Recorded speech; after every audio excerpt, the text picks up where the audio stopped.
everybody. I'm Larry Ridley. You're tuned in to the NFL on EA Sports. Tonight's matchup features two quarterbacks who will be trying to lead their team to victory. It's the Dolphins going up against the Cardinals. So let's send you out to the Valley of the Sun as we welcome in our commentators, Brandon Guyton and Charles Davis. Thank you very much, Larry. We are about 15 miles west of downtown Phoenix at University of Phoenix Stadium here in Glendale. Coming up, we've got a good matchup on tap between the Miami Dolphins and the Arizona Cardinals.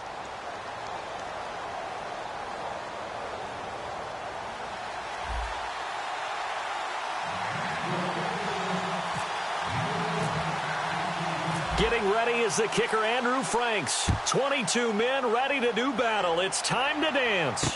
That's fielded in the end zone. And in hindsight, probably should have stayed where he was, as he'll only get back to the 16-yard line.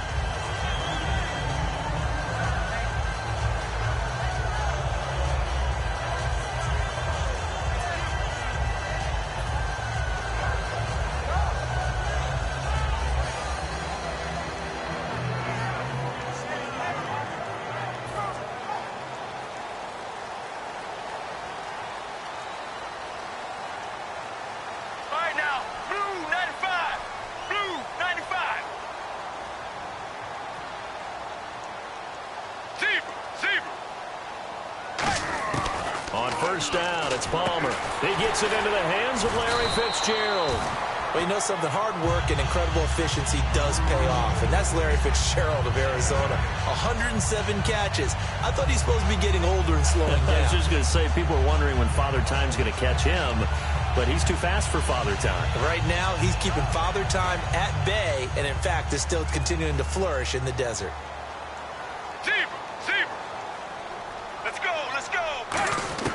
Now Palmer to throw on second down. And the hit jarred it loose. It's incomplete. Larry Fitzgerald was the intended target, and it's third and short. Let's look at this offense now, and let's talk about John Brown. An exciting young talent from Pittsburgh State, home of the Gorillas. Hard to cover, great moves in short areas. An early test, 2 plays in. This is third and 2. Let's go. 1-18. Third and 2, now Palmer.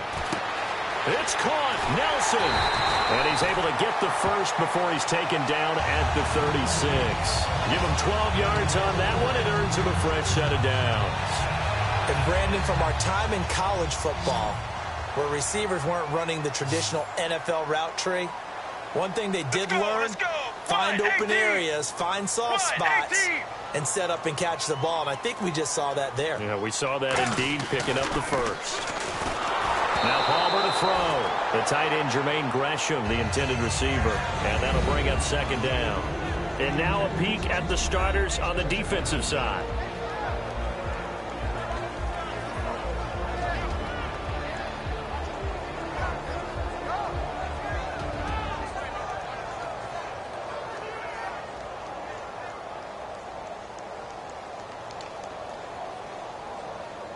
Offense still needing 10 yards. Second down.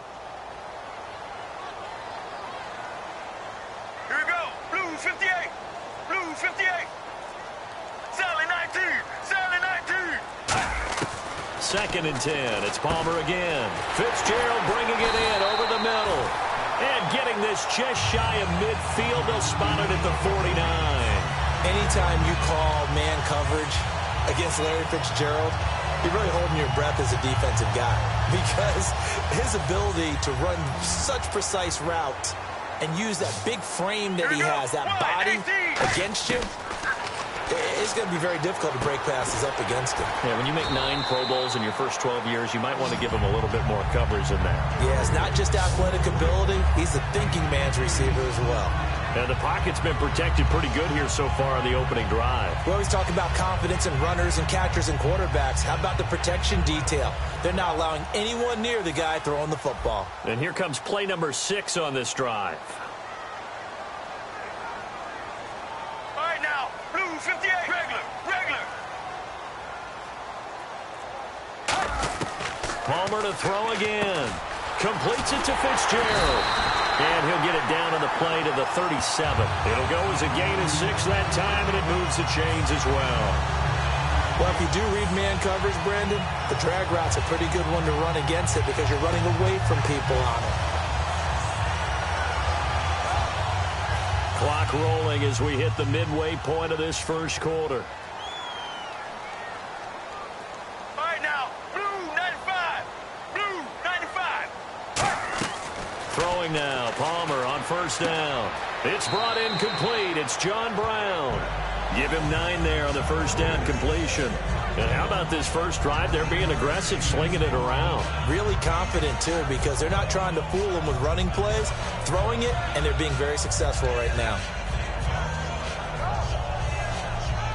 Second down, they need less than a yard to pick up the first. Here we go. Wide 18. Wide 18. Throwing again here, Palmer. In the middle of the field, he's got Nelson. And he'll go down here right around the 23-yard line. It's a pickup of 6 and good enough to move the chains. And so far, a very nice, methodical opening drive. This has the feel of a scripted drive that they rehearsed perfectly all week long, and now they're executing it on game day. Script looks good so far.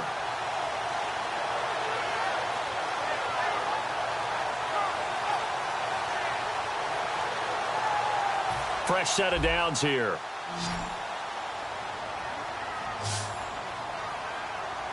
Get ready. Wide 18. Wide 18. They'll throw on first down here with Palmer. Caught on the left side, Fitzgerald. Give him 9 there on the first down completion. But that's what you're looking for when you want to throw the ball downfield. You want one of those guys who can play out on the perimeter, can play out wide, who can not only get open, but when they're covered, can uncover themselves downfield and create catches.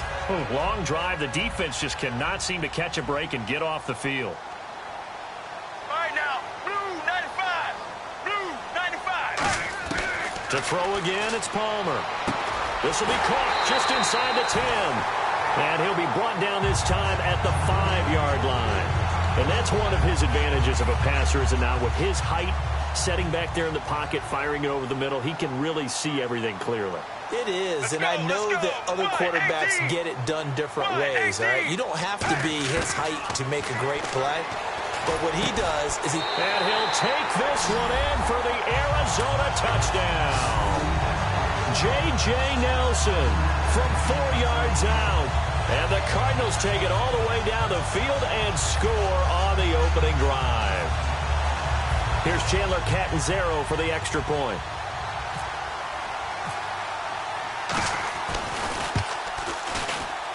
And the Cardinals will go up 7-0.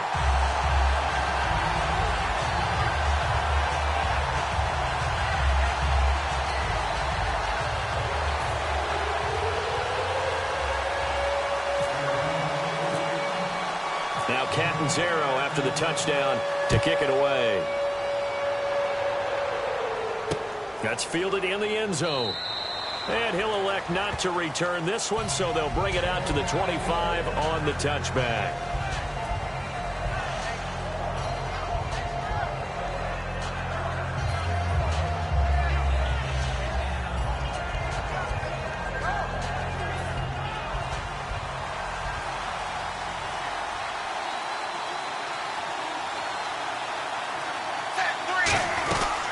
Here's a handoff to Ajayi to begin the drive. And some room to roam now. And Ajayi's going to go. And all the way in for a Miami touchdown.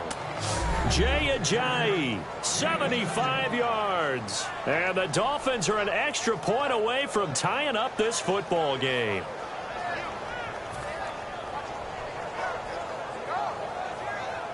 Now Andrew Frank's on for the point after.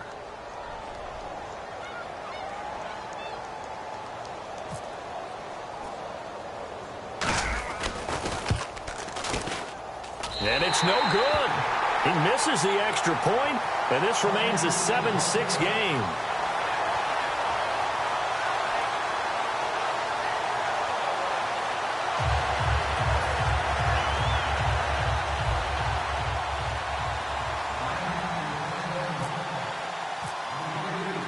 Franks now on to kick it away after the touchdown.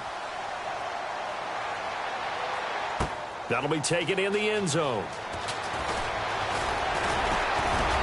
And he'll get across the 20 before he's brought down at about the 23-yard line. Arizona getting ready to go as they take the field. And that last drive, a long drive, but not just that. They had a great air attack going. Did they stick with that? I would think that they would, because if they were confident enough to do it on the last drive, starting backed up in their own territory, why would you change anything? They've got to be confident about what they're presenting and continue to do so. Yeah, because the secondary, they really look clueless. And that was amazing because that drive went and went, no adjustments and no big plays by the defense to knock the ball away. On first down, it's Palmer. It's complete. It's Fitzgerald. Give him 9 there on the first down completion. But it appears that they read man defense and went to the out route, and what you have to do on that one is a receiver's got to make sure he works the defender towards the middle of the field to give himself space to cut to the outside and have that ball delivered with good timing, and they got it done. Get ready. 1-18. On second down, here's Palmer. Fitzgerald's got it right side. And he'll be out of bounds after getting this one across the 40. Let's face it, when Carson Palmer finds Larry Fitzgerald early in the game and then continues to do so, we end up with games like we saw after the 2015 season in the playoffs against Green Bay, don't we? Yeah, and a couple of veterans for sure in this league. Veterans who know how to play and still love competing and do it at the highest level. Even makes me feel old, though, that Palmer born in 79, Fitzgerald 83, and those are veterans now in the NFL, right? You are old. So here we go, 1st and 10 now. They come up in an empty set. 4 wide receivers, 1 tight end. To throw is Palmer. Completes it to Fitzgerald. And taking it across midfield and just shy of the 40.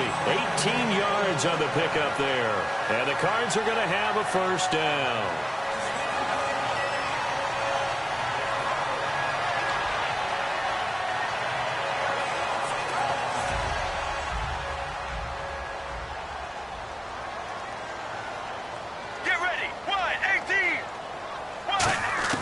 Throwing now, Palmer on first down. Oh, there's that man again. It's complete. 7 yards, the pickup on the pitch and catch.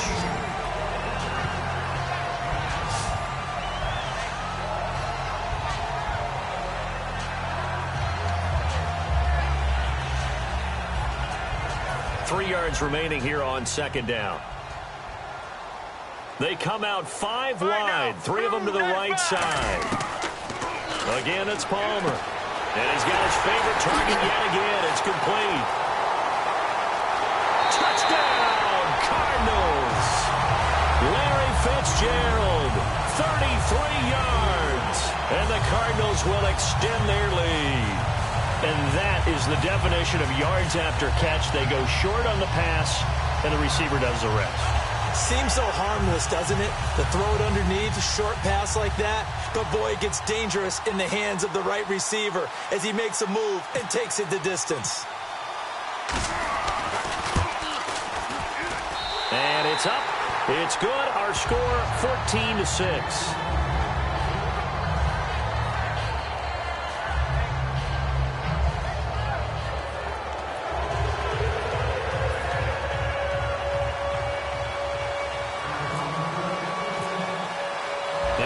Zero after the touchdown to kick it away.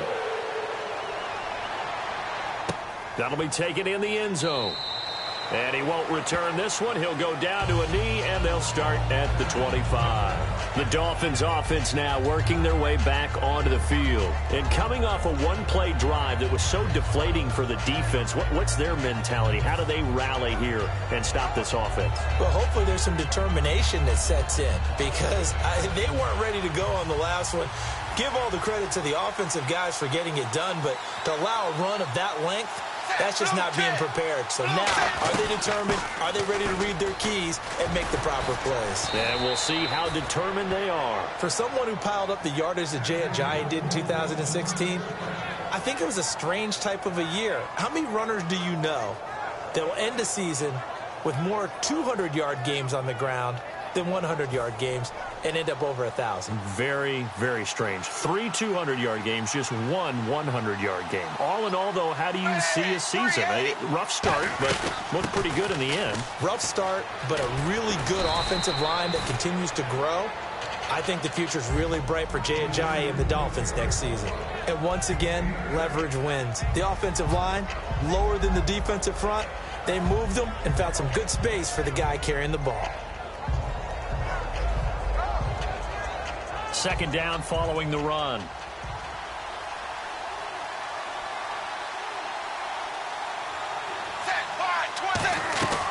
They'll run it now out of the gun. And he'll be taken down at the 44-yard line. It's a 7-yard gain there, and it's good enough to move the chains. This guy's well on his way now to a big game on the ground. It's another good run there. Puts him over the century mark in yardage, and we're still in the second quarter.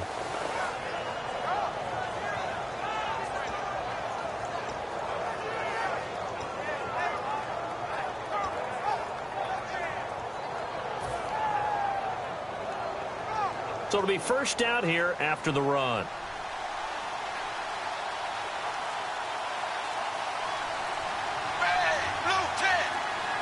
Time running out here on the play clock. Now Tannehill. It's complete to Parker, left side. 20. And all the way in for a Miami touchdown. Devontae Parker, 44 yards. And the Dolphins are a 2-point conversion away from tying this football game.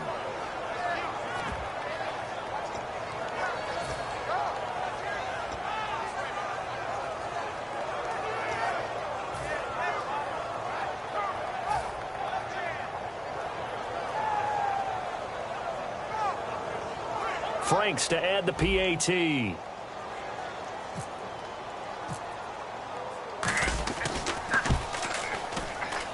And this time he gets it to go as it is up and good.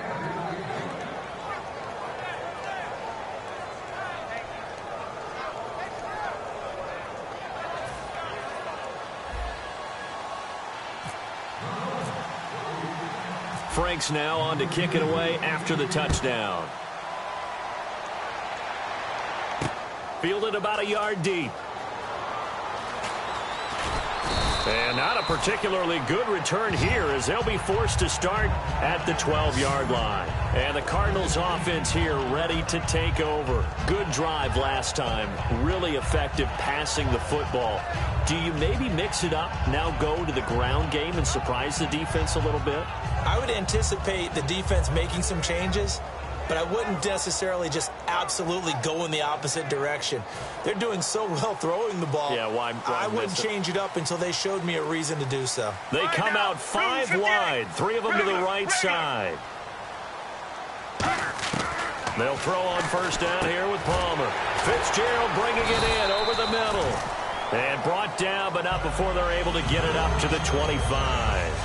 So another snag for Fitzgerald, who in 2015 became the youngest player at age 32 to hit 1,000 receptions. He's piling up some more. Well, the way he's playing today, it's almost like he's trying to get a second 1,000 just in one contest. And when they're operating this well and clicking like that, well, that's a big reason why they're winning the game. That one good for 10 yards. And that'll make it second and a foot or so. 2 minutes to go here in the first half. More from the desert after this.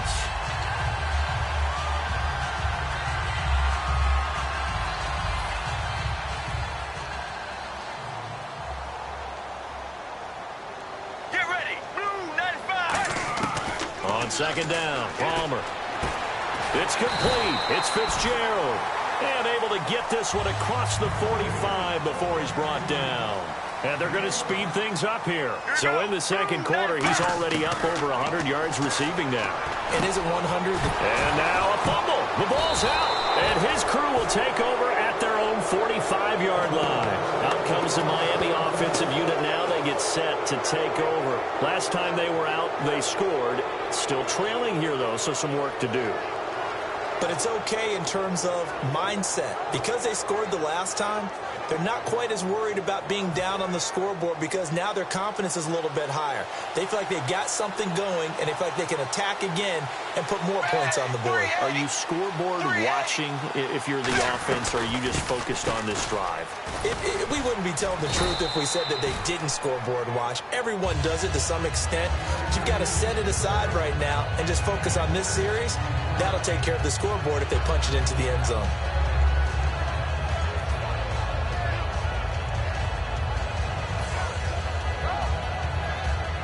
Second down and 4.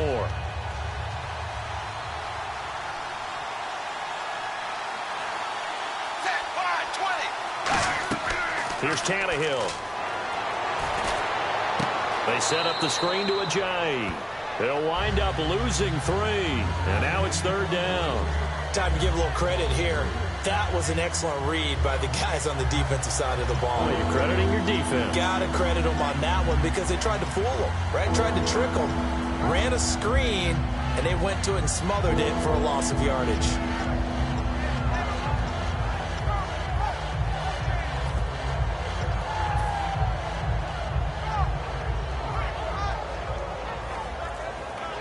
Defense looking to hold serve one last time here on 3rd and 7.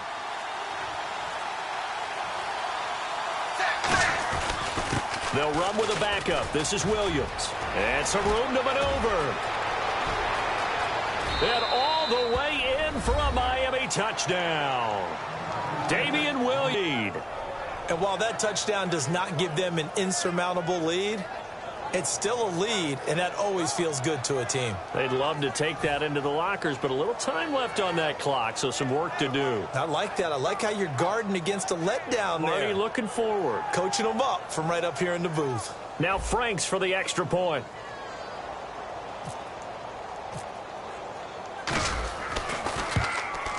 He missed one earlier, remember, but this time he gets it to go.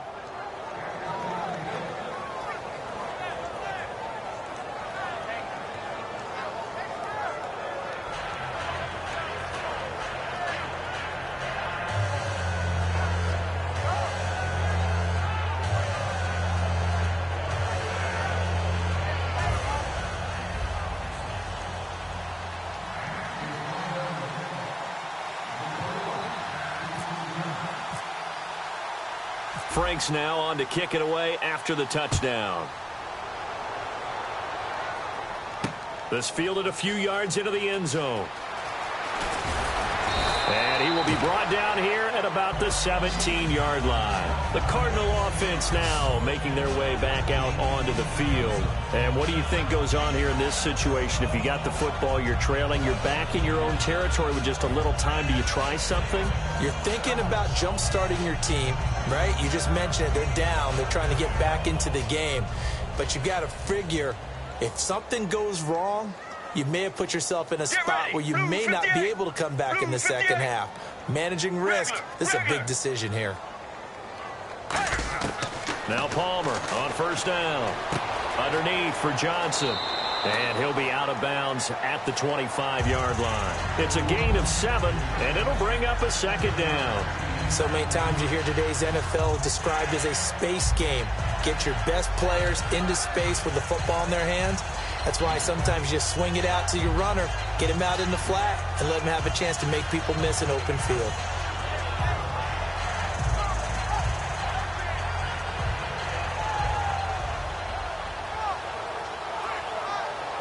Completed pass play. Now let's see if they go back to the air or to the ground. All right, now, blue 95. Mirror. On second down, here's Palmer. And this is incomplete. The intended receiver was David Johnson, and it's 3rd and short. It's always tough for the guys throwing the football when they think they've got a completion and the ball's almost there, and then someone sneaks a hand or two in and bats it away. 3rd down here for the offense after the incomplete pass. They'll put 2 receivers left, 2 to the right. Palmer now to throw on 3rd down. Into double coverage, and it's intercepted. Picked off by Kiko Alonso. And his crew will take over at their own 45-yard line. And the Dolphins getting set to go here. And they'll just simply be looking to build off the confidence of the last time out where they scored a touchdown. And confidence is powerful, isn't it? When you've scored once, you feel like you can go back out there and get it done again. Doesn't matter what the defense throws at them. They feel like they're in a groove right now, and they want to get out there and show it. Yeah, hoping to stay in that groove here this go-around. They'll start out on the ground with a jive. And no room that time, getting it to about the 46. Now, whistles come in. We're going to get a timeout here by the offense. It's just their first, so they'll have 2 remaining here before we get to halftime.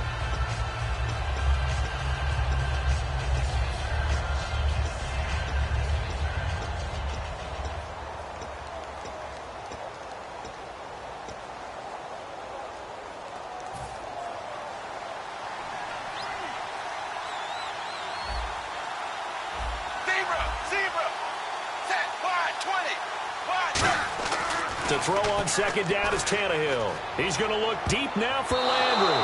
Oh, nearly picked. And maybe lucky there. This guy doesn't drop many defensively. Third down.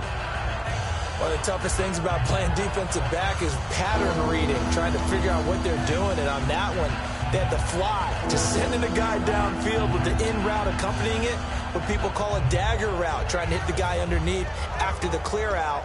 In this case, though, they're not able to get it done. Yeah, they said forget the underneath route. They went for the guy on the fly, but as you said, incomplete. And it looks like we've got a dime set here defensively. 6 DBs in the game. Throwing on third down, Tannehill. And he's got him. It's the tight end, Cameron. And he'll be taken down, but not before getting this inside the 30. Now hold everything here. We're going to get a timeout by the offense. So that means they're down to 1 remaining here as we head toward halftime.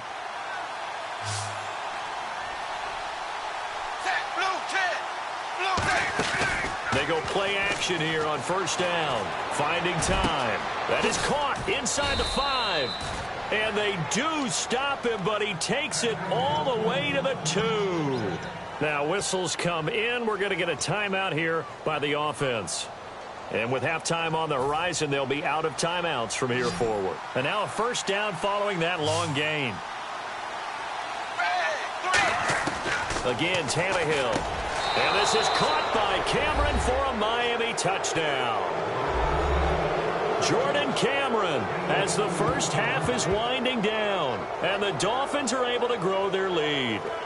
And that'll give them a 2-score lead here, but I'm looking ahead. They just want to hold it for the final moments here in the second quarter. They don't want to give up anything on the other side. No, not at all, because if they don't, it almost had the feel of an imposing their will score. And right now, they want to make sure they keep that and carry it into the second half. They'll try to run with a J. And he's going to be hit and taken down in the backfield. Just nowhere to run that time. And the try for 2 is snuffed out.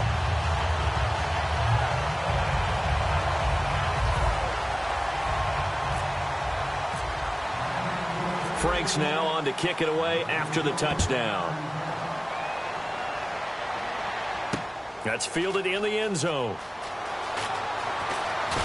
And he'll probably wish he reconsidered here. It'll cost him 10 yards now with a new rule as he's down at the 15-yard line. And the Cardinals getting set to trot out there now. And the ball backed way up. So thinking with this amount of time on the clock, probably just sit on it, and we'll see these 2 teams go to the lockers. Yeah, I don't think you want to overthink it in this situation. Either side of the ball. Just go ahead and finish up the half and get on out and talk about it.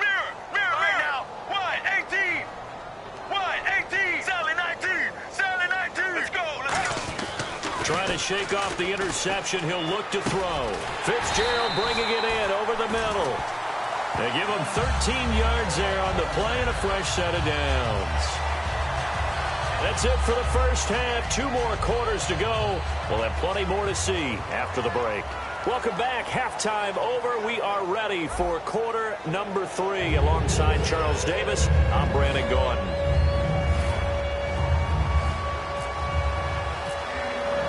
Both teams appear ready for the fight ahead, and we resume action here in quarter number 3. That's fielded in the end zone.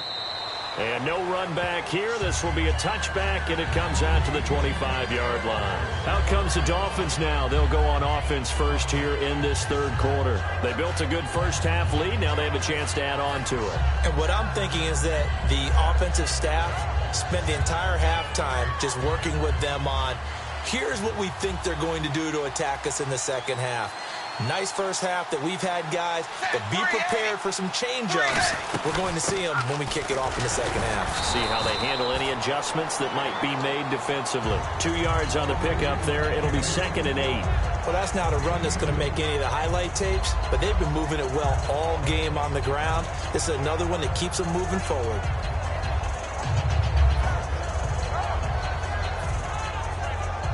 And they still need 8 yards for the first here on 2nd down.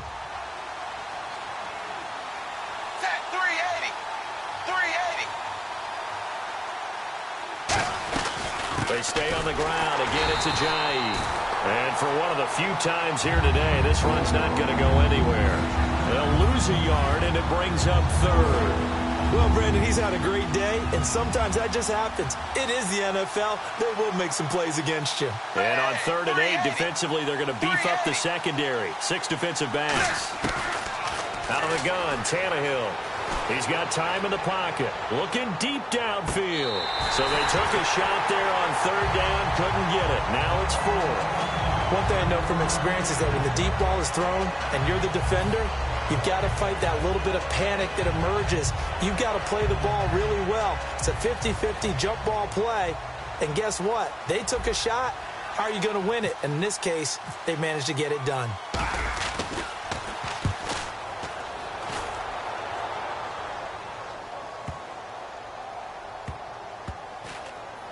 And a nice special teams job here. This is going to be down inside the 10 at the 7-yard line. The Cardinals offense now ready to get their first opportunity here in the second half. They were able to get the stop defensively. Now a chance really to set the tone here in quarter 3. They can really take charge, can't they? And this is probably how it was drawn up at the half. I think we can go inside the locker room, all right? And I think we would see up on the grease boards, stop them defensively, get the ball back for the offense, and let's go downfield and score. Seems simple, right? The last part, we have to find out that's going to happen. But the first part worked to perfection. Did exactly what they wanted, and now their offense has to pay it off. See if they can get the latter 50%. A good pickup there of 20 yards. Strength throwing the football downfield has never been an issue for this big guy. I still remember the first time I met him. He was playing for USC, and when I got introduced to him, I thought I was meeting their starting tight end, not their starting quarterback. Such a presence, Carson Palmer. Very much so. He's had it ever since he entered campus there and still has it today. Get ready. Blue 58. Blue 58. Now Palmer on first down. Dumping it off for Johnson. It's a gain of 9 yards, and that'll make it 2nd and short. Well, clearly one of his advantages as a passer is his height, sit back in the pocket, fired over the middle. That makes things tougher defensively, doesn't it? It really does, because your goal is to move the quarterback off his initial spot when he gets his drop back completed. But when you have that type of height, he can stay in there if he's willing to take the hits and just fire over the top, which saves him time and actually completes a play a little bit quicker than it normally does for a quarterback that has to slide and find open space to throw. Well, after what we just saw, we know that with 3rd down coming up, this is not a gimme for the offense. They've got to figure out what they want to do. Do they challenge their offensive line and try and run it? Or do they go ahead and concede that this is a tough defense and put it in the air?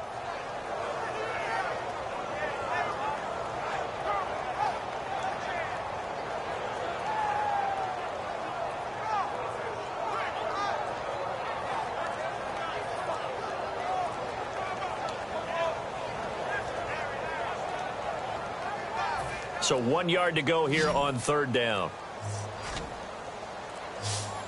And now prior to this 3rd and 1, we're going to get a timeout here. It's just their first, so 2 remaining as they burn one here in this 3rd quarter.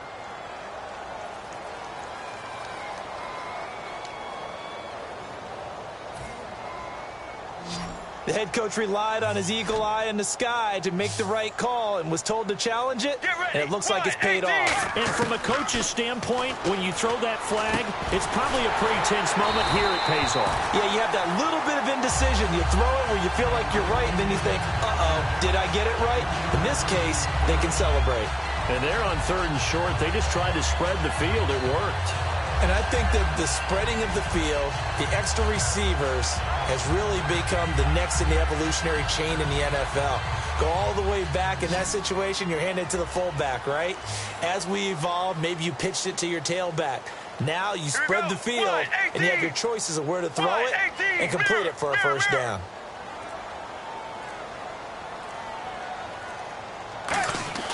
They'll throw on first down here with Palmer. And a little floater there, but it'll wind up incomplete, falling to the ground.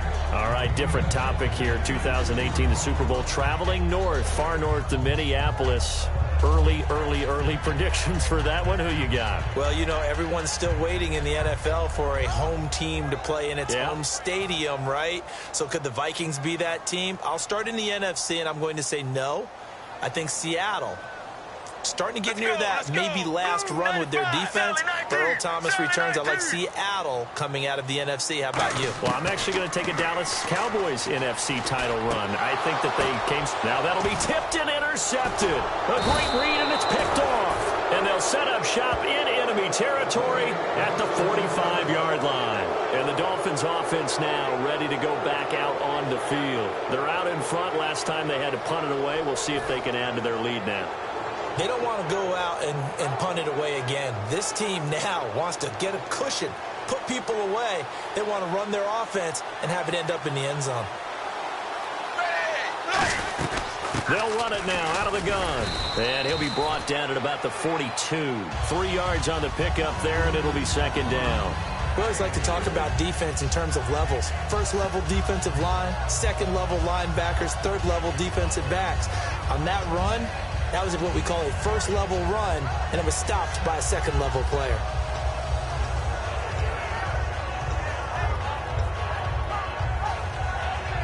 See if they stay on the ground for second down.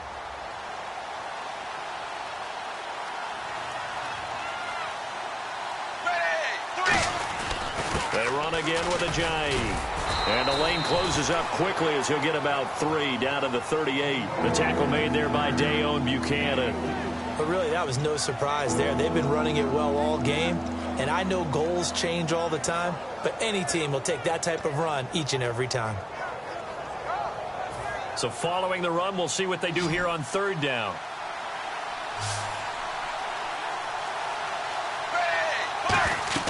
Tannehill now to throw. Nowhere to escape, and he goes down. But Tannehill staying out there. They're going to go on fourth down.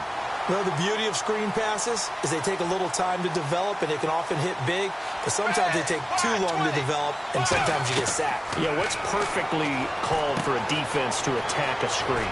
Typically a blitz, and even though people think that the screen operates against the blitz, if you have the blitz called and you still cover the screen, now that allows your blitzers to get there. Arizona getting ready to go as they take the field. And following the interception, we'll see what they can put together on this drive. I can hear my old college coach right now. He always used to tell us before every game, the team making the fewest mistakes will win.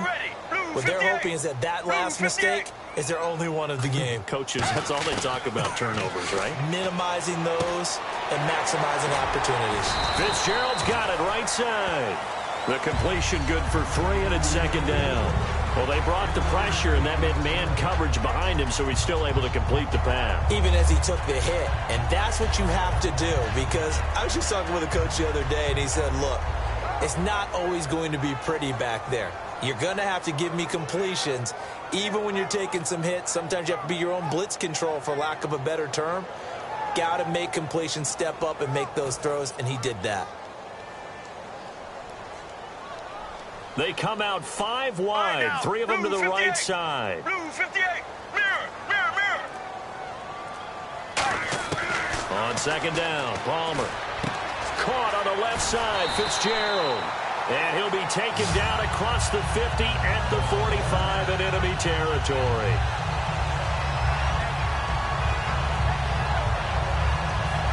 Welcome back to the desert. We're in Glendale. It's Cardinal football, but they trail here as we get set to bring you the 4th and final quarter.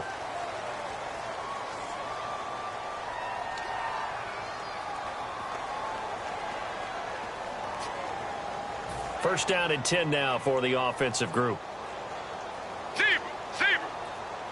They come out here in the eye.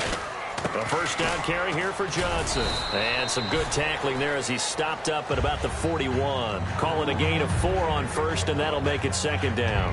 When you find that kind of yardage, you couldn't be more confident as a ball carrier. And guess what? You're going to go back and tell your offensive coordinator, I'd like to keep carrying it, thank you. 6 yards here to go for the offense on second down. Here we go. Blue 95. Blue 95. Now Palmer to throw on second down. Palmer's hit, fumble. He loses the football. And they'll start out with great field position at the 47-yard line in enemy territory. Out comes the Dolphin offense now as they get set to take over here. And this offense last time turned it over, went for it on fourth, didn't get it. They're lucky, though, because no points against the team on the board, but we'll see how they respond. Yeah, they've got to get a lot of credit to their defensive teammates, don't they? They had their backs on that last series, and because they did so, that allows the coach to still stay aggressive on offense and maybe go for it again in a similar situation. I was going to say maybe makes that offense feel good when you know you've got a defense making stands like that. Yeah, that'll loosen up things a little bit, won't it? Maybe you'll play a little bit better the next time you have the ball. They'll run it now out of the gun. Not much there. Maybe a couple as he's taken down at the 40. Calais Campbell on the stop. And in this situation with the lead fourth quarter, they're liking keeping the ball on the ground, I'm sure. That's just smart football, but you know the defense has to know it as well. They've got to stop them here. So now we're going to see that loading the box in a big way. 6, 7, 8, 9, whatever it's going to take, puts a little bit more pressure on your big offensive line. 3rd and 2, Tannehill. And he's got his man. That's Landry. And he's able to pick up the first down here before he goes down at the 26.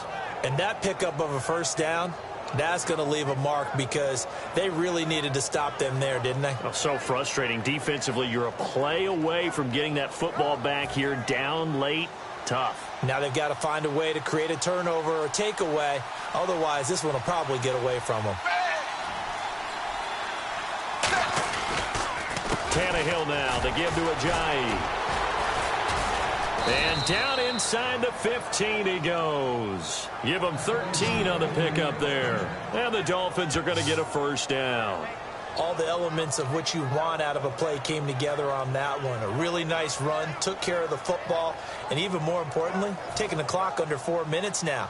At this stage of the game, how do you bleed out the clock, take care of the ball, and make sure the other team doesn't have a chance to come back on you? You're looking at your sheet, how many timeouts are left, how many runs do we need to close it out? That's what the coach is looking at right now. Situational football, trying to gain a victory. It's a 6-yard gain on the ground, and that'll make it 2nd and 4. The fourth quarter here, they've got the lead. They want to keep it on the ground. That's what they're doing. Smart football. Keep the clock grinding. Keep it going. But you got to figure now, they're going to see more people stacked up at the line of scrimmage as they try and bleed it out. Here's Ajayi. And he's able to get it down to the 2-yard line. A 5-yard gain, and now they're set up 1st and goal. And he continues to pile up the yardage. That puts him over $150 now. And this defense has really had its problems trying to keep him contained.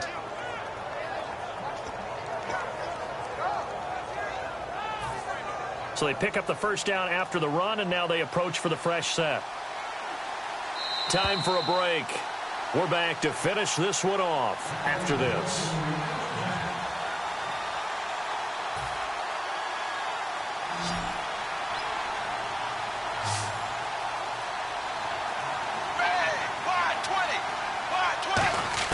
They'll try the air now with Tannehill. And he'll take this into the end zone for a Dolphins touchdown. Jordan Cameron, a beast in the red zone with his 2nd touchdown of the game. And the Dolphins add on to their lead. And that one makes this a 19-point game.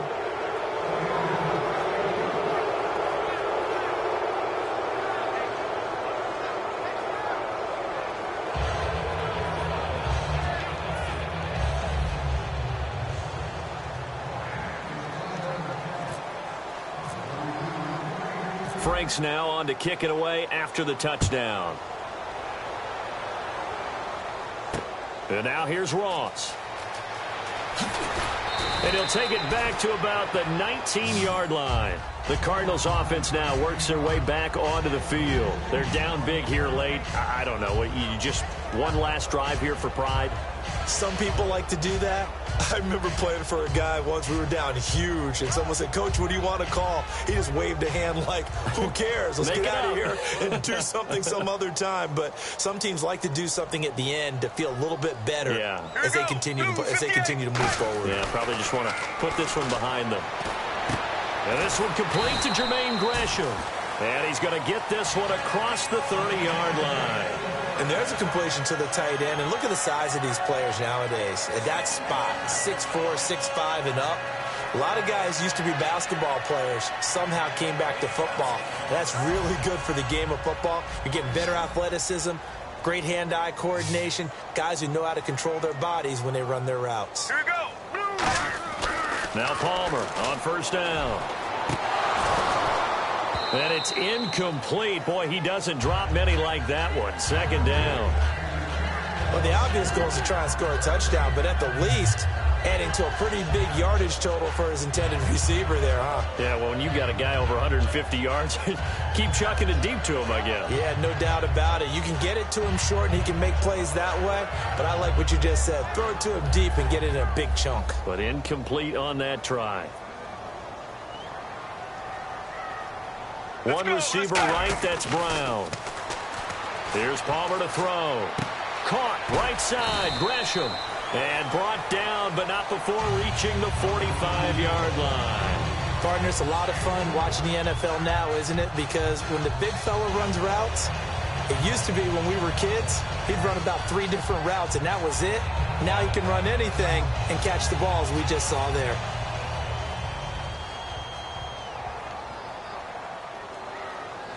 Here we go. Wide 18. Wide 18.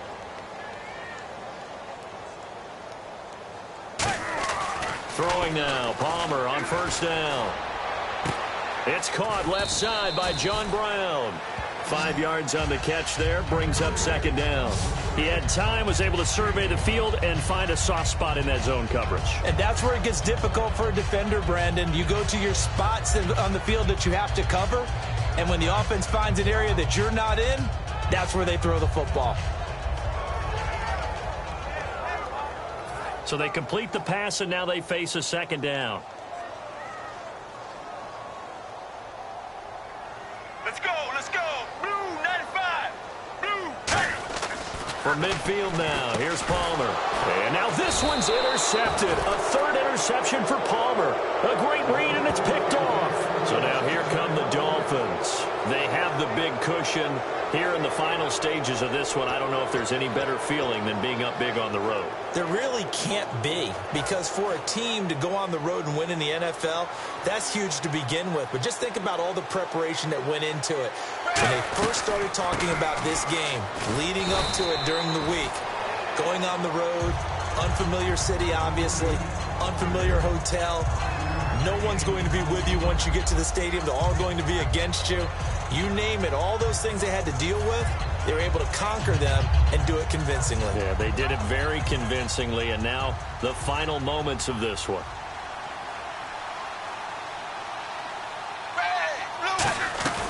They'll run it now out of the gun, and they'll stop him right on the midfield stripe. 3 yards is half of what they needed. Now can they get the other 3 here on third down? Now hold everything here. We're going to get a timeout by the offense. It's just their first. They've got 2 more to use here in the final stages. So they run it on second down. Now let's see what third down brings here for the offense. 380. 380.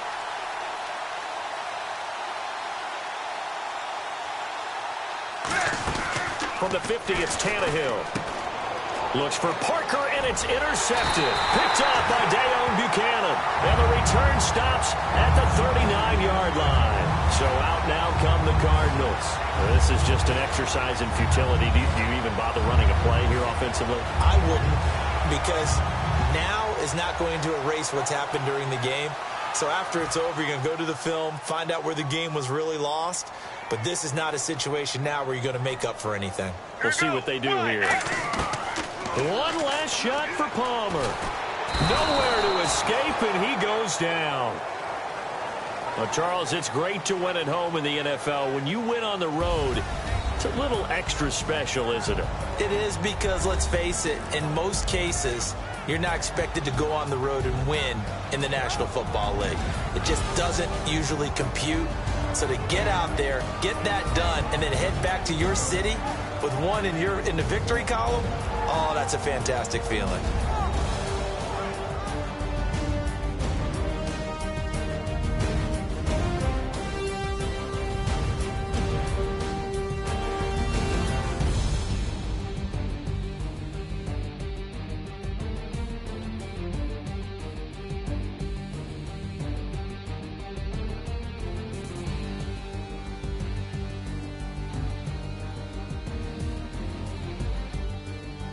So that'll do it for my partner, Charles Davis, and the best darn crew in the industry. I'm Brandon Gaudin. This has been a presentation of the NFL on EA Sports. With that, we say so long and sign off from the desert.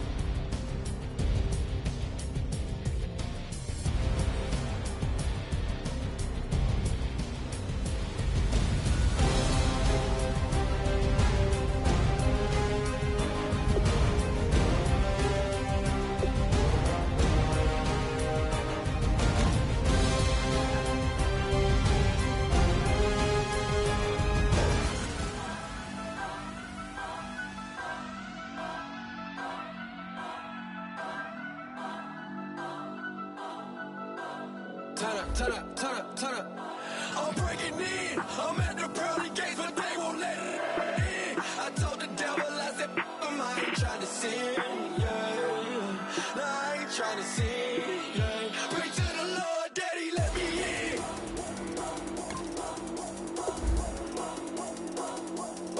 I'm breaking in.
I'm Larry Ridley, and this is Madden 17 on EA Sports.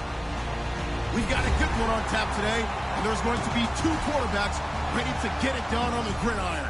It's the Lions going up against the Dolphins. With that, let's go down to Miami. Standing by, Brandon Gaudin and Charles Davis. Okay, Larry, Charles and I, we have brought our talents to South Beach, or at least in the neighborhood of South Beach, as we are in beautiful Miami, Florida. Straight ahead, we've got a good one on tap here between the Detroit Lions and the Miami Dolphins. Here's the punter, Sam Martin, now ready to get us started. And we are underway from Miami. This is taken just shy of the 10 here.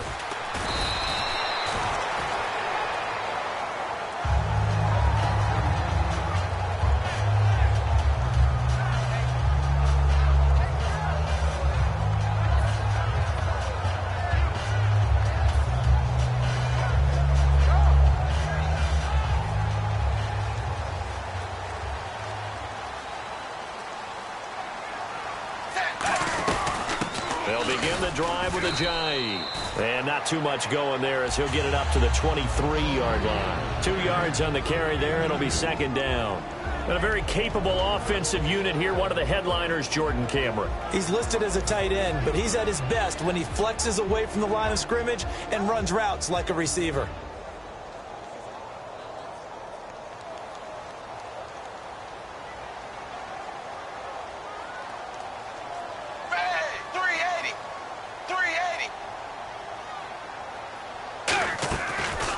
This is Ajayi.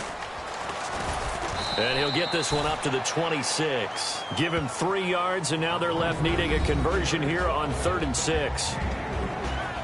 And now the Lions' defensive starters. Every time I watch a Lodi Nada play, I just wonder, how do you move this man?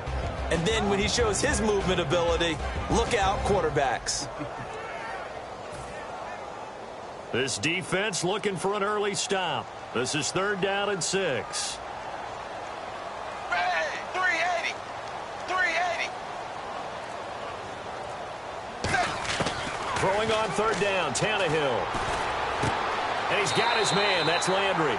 And he goes out of bounds across the 40-yard line. He's such a good route runner. Shows it there on 3rd down. Very proficient and a good pass. And you know what I've observed over the years in the NFL? The better a route runner you are, the more confidence your guy's going to have in you to go to you in important times, because he can trust you being in the right spot, and they connected there and picked up a first down. Hey, blue 10. Blue 10.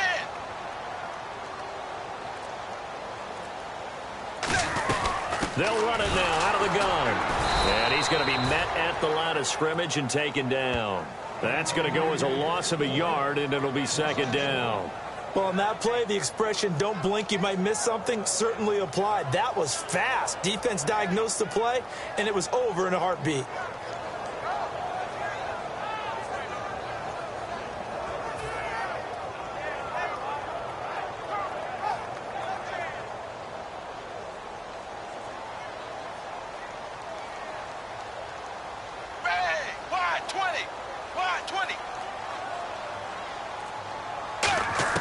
Here's Tannehill now on 2nd down. And now he lost the football. Tannehill loses it. And his guys are going to take over at the 34-yard line. And without a doubt, not the way they pictured that opening drive unfolding. No, they were making progress. They weren't exactly in high gear, but they were making a few yards along the way. And now that they've coughed it up, you got to go back to the sidelines and regroup a little bit.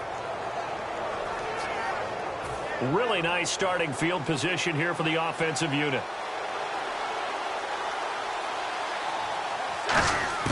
Following the fumble recovery, Stafford. Complete here to the right to Bolden. A good pickup there. 8 yards on the first down completion. 2nd down now after the pass completion. And this time they go underneath for a simple pitch and catch. And not only do you get the pitch and catch, Brandon, but you're able to keep the receiver moving when you hit him with the drag route. And Tate just finished his 7th NFL season. First 4 in Seattle, last 3 Detroit. And each of those 3 years, 90 or more receptions. Finished this season with 91 catches, over 1,000 yards. And I saw him expand his game in 2016. I saw him operate out wide in the slot. Also came into the backfield and got carries and then ran routes from there. His yards after catch really jumped back up in 2016.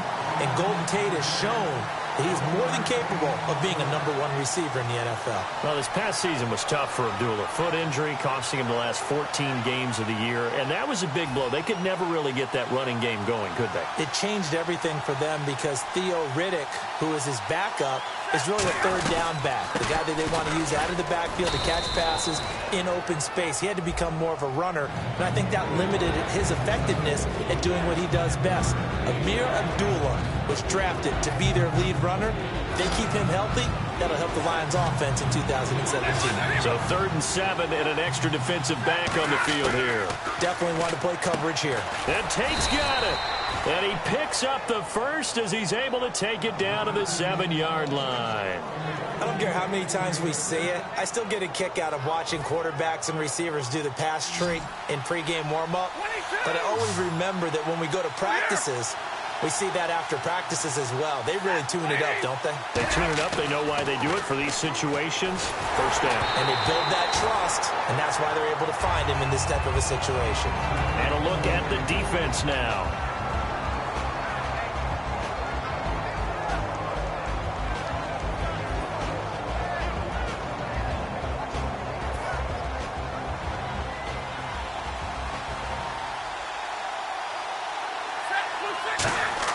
Here's Stafford now on 2nd down. This will be caught at about the 5. That catch good for 5. It's 3rd down. I know exactly what's going to be said about that play from the defensive perspective. What's that? That's why I tell all you guys we need more than one tackler to the ball. He broke the first tackle. Luckily enough, there were more people there to get him down. 3rd and 2, Stafford. And that is incomplete. That one intended for Anquan Bolden. And it's 4th down. And that was a nice play. He knocked it away, but obviously you want the interception in this situation. You want to take away any chance and they have any decision to make on 4th down. But things happen so quickly in the end zone in this compressed area of the field that you're just happy to knock it away and not allow a touchdown. So on 4th down, the Lions turn it over to Matt Prater for the field goal try. From the right hash at a bit of a tight angle. Oh, he left this one out to the right. That's a bad miss. No good. And this will remain a scoreless game. So a bullet dodge there defensively. They surrender excellent field position on the kick return, but it winds up not costing them a thing. And that's a tough sequence of events from an offensive perspective. The inability to get first downs leads to the field goal try. And the inability to cash that in leads to nothing on the scoreboard.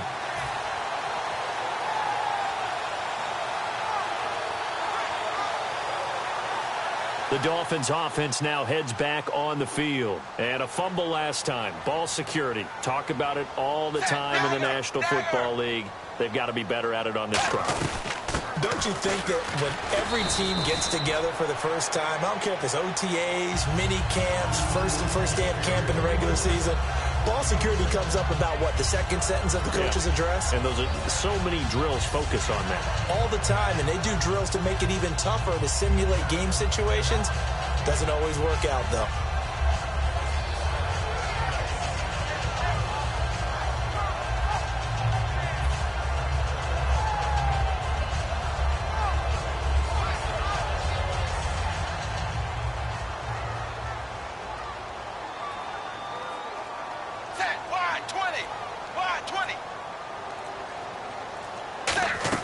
On 2nd down, here's Tannehill. They set up the screen to Ajayi. And oh, he sheds a tackle. Now he's got some space. The 20, 10, 5. And he'll take this into the end zone. Now, hold on here. We do have a flag down. So let's see what this is about. Well, he's used to running it that distance. Here he had to catch it, too, before making the run. Heck of a play for the score. There's not many things better for an offense than a back who's a complete guy who can run it and catch it. And we just saw him complete a big-time play for a touchdown.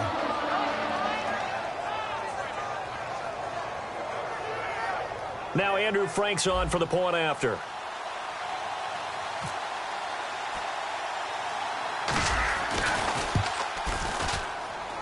And his kick is no good. An inauspicious start here kicking-wise as this one stays a 6-0 game. Back now with Charles Davis. I'm Brandon Gaudin. Second quarter begins with the Dolphins in possession of the football, as we'll see one following the score on the final play before break. Here's Franks now to kick this one away.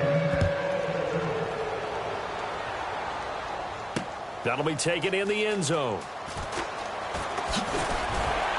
And he's able to get it across the 20, but not by much, as he's marked down at the 21-yard line. And ready to go for another offensive series. Out comes Detroit, and a Detroit team that, boy, lost in the playoffs this year. Don't have a playoff win since 1992. But it was a tough end of the season. There were injuries involved. And I know you think that this is a crew that really could make some noise again next year, don't you? I do, because I think they gained so much confidence this season, battling back from a tough beginning. Looking for Bolden, and it's intercepted. Picked off by Kiko Alonso. And his guys are going to take over at the 39-yard line. And out come the Dolphins now. And that recipe on their last drive that resulted in a touchdown looked pretty good, so they'll be hoping to do that once more. And it takes me back to when we sat with the offensive coordinator and the head coach. They felt pretty good about their game plan and thought there were some holes in the defense, and they exploited them the last time out. Let's see if they can come back and put together a similar drive. And we'll see if they can do just that. And Stills over the middle. And brought down, but not before they're inside the 25. Of course, the catch was nice, but how about what happened after? Able to stay on his feet and gain all that additional yardage. So many of these slot guys, I think, have running back in their background.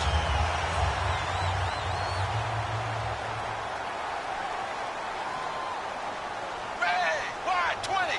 Wide 20.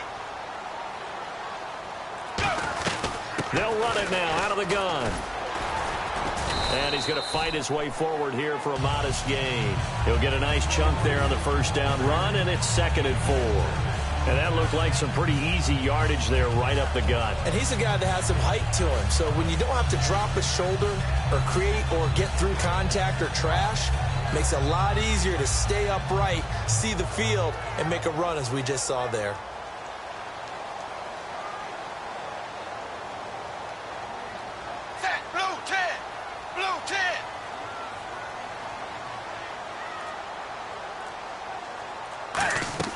To throw on 2nd down is Tannehill. They'll try and set up the screen. It's complete.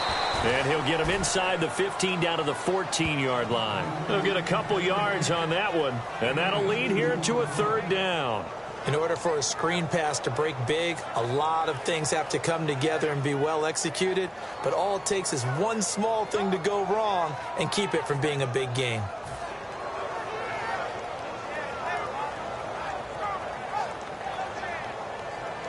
So still in search of the 1st down after that last completion. So 3rd and 2, and I count 6 defensive backs out there. Back to throw, Tannehill. And he's got him. It's the tight end, Cameron. 7 yards on the pickup there, and now they've got it 1st and goal.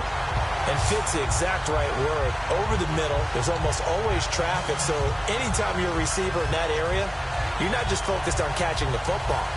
You're wondering where the collision's going to come from, right? Because there's almost always someone there able to concentrate, catch it, and even add a little extra at the end with a short run.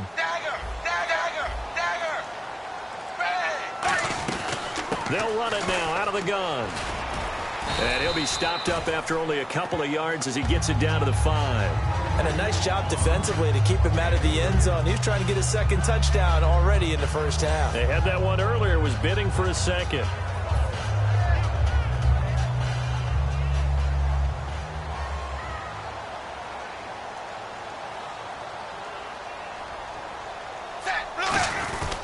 Now it's Ajayi. And he takes it into the end zone for the Dolphin touchdown. Jay Ajayi with his 2nd touchdown here in this 1st half.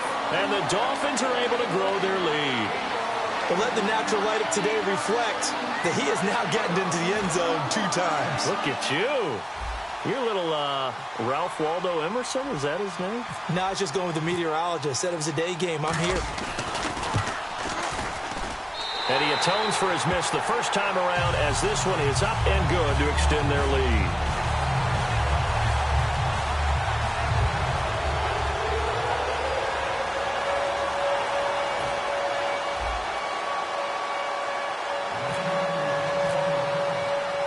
Frank's now on to kick it away after the touchdown. This is fielded a couple yards deep. He'll take this up past the 20 and down at the 22-yard line. The Lions offense, they get ready to head back onto the field. And last time wasn't pretty. One play and an interception. We'll see if they can do better. I want to see if they want to go ahead and throw the ball again now on this drive after what happened on the last one. Throw it on the first play. Give the quarterback some confidence. See what happens. They go back to the air here after the INT on the last drive. Toward the right sideline, but it's incomplete. Little lull in the action here to go over an offseason storyline that's kind of interesting. LA a couple years ago, they have no teams, and now they're going to have 2 with the move from San Diego to LA. What does that mean for the league and for the Chargers? It seems like an easier transition, doesn't it, than St. Louis when they moved back to Los Angeles. Less to become culture the Rams. shock. Less culture shock, less, obviously geography, the whole deal. But it's a transition is not going to be easy. Remember, they're going to go play in a soccer stadium, essentially, for at least the first couple of years before they share a stadium with the Rams. So that changes things. Obviously, trying to create an identity in the market they haven't been in a long time. They began as the Los Angeles Chargers, but only played one season as such.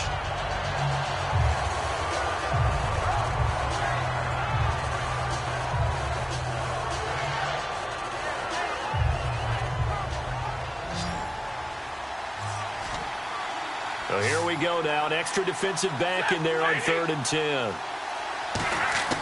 Throwing on 3rd down. Stafford. And Jones has it over the middle. They get 7 there, but it brings up 4th. The offense is not leaving the field. They're going to stay out and go for it on 4th and 3. So they will go for it. Stafford. And he connects with Ebron. 22 yards on the pickup there. And they're able to pick up the conversion here on 4th down. I don't know if I agree with that. I guess they don't care if I agree with that. But, boy, you have to be surprised by that, right? I definitely was surprised that they decided to go for it in this situation. But they must have either felt like they either had a great play call on or they're trying to show extreme confidence. So the offense has it 1st and 10.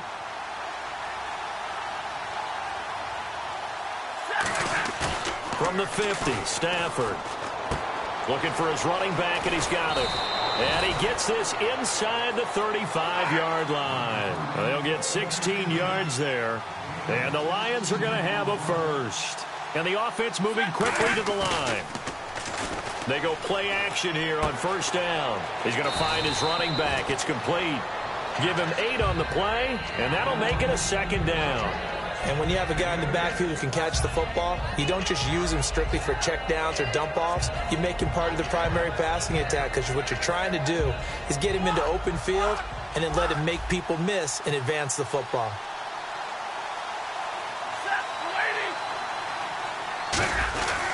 A 2nd down run for Abdullah.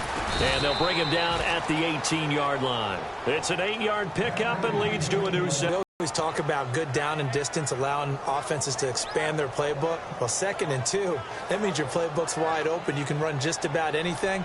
But a lot of times, the play caller, he just looks down at his sheet, sees the short yardage runs, and goes to one of those. Offense walks to the line for play number 7 of the drive. Now a play fake here on 1st down.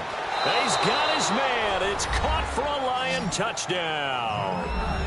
Marvin Jones from 17 yards out. And the Lions have got it back to a 1-score game.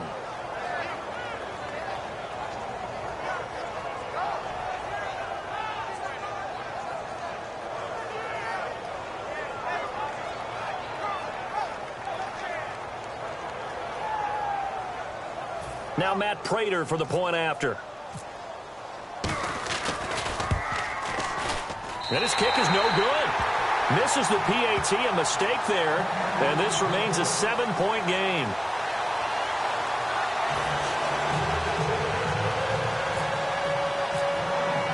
Here's Martin now following the score as he'll send this one away. This one taken just inside the 10. And he'll take this one near the 25, call it the 26-yard line. The Dolphins offense now working their way back onto the field. That last drive, it was a good mix. Run, pass, defense on their toes. And what really helps out in a big way is when you're doing the run-pass mix and everything's working, that means that they're guessing wrong every time on defense. They think you're going to pass when you run and vice versa. I would continue that, and when they finally draw a bead on you, maybe you mix it up a little bit, a little play action and throw the ball.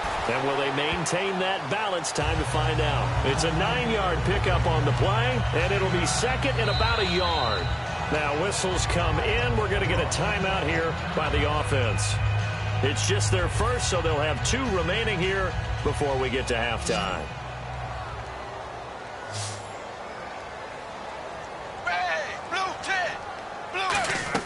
Here's Tannehill now on 2nd down. It's complete to Parker, left side. And he'll be brought down right around the 37. Only a gain of a yard, but that's all they needed, as that's going to move the chains. Now hold everything here. We're going to get a timeout by the offense. So that means they're down to 1 remaining here as we head toward halftime.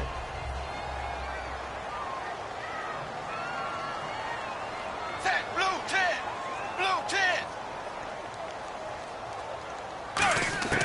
On first down, it's Tannehill. And he takes a shot on the release as this will be incomplete. CD, wanted to get your thoughts just on the landscape of the offseason for each of these teams. Super Bowl in the rearview mirror, but so much going on. People look at the draft a lot. But there's a lot more that goes into the offseason for these front offices, is there not? It certainly is, and even before we get to the draft, you start with the combine. You know, that's held in Indianapolis every year, and you have about 350 of the top prospects coming together to get their physicals and interviews and on-field performance, and all that will get evaluated along with their game tape. And then you get the free agents. All right, that starts, I believe, in early March, where now the free agents can start moving around to different teams. So your team's starting to take a little bit of shape there, free agency, because then the draft's coming up. You're trying to put your team together with new draft picks, have everyone start to move in one direction. And then you have the OTAs and minicamps. You get to see them on the field for the first time. And we start to get a better idea of how these teams are going to look when the fall begins. Frank's now on to kick it away after the touchdown. That's fielded in the end zone. And a pretty good return here. He'll be stopped just shy of the 25 at the 24-yard line. So here come the Lions now. And with time quickly fading here in the second quarter, not sure how aggressively, offensively they want to play this. I think we'll find out just how much they trust their guys in this situation if they decide to take a shot.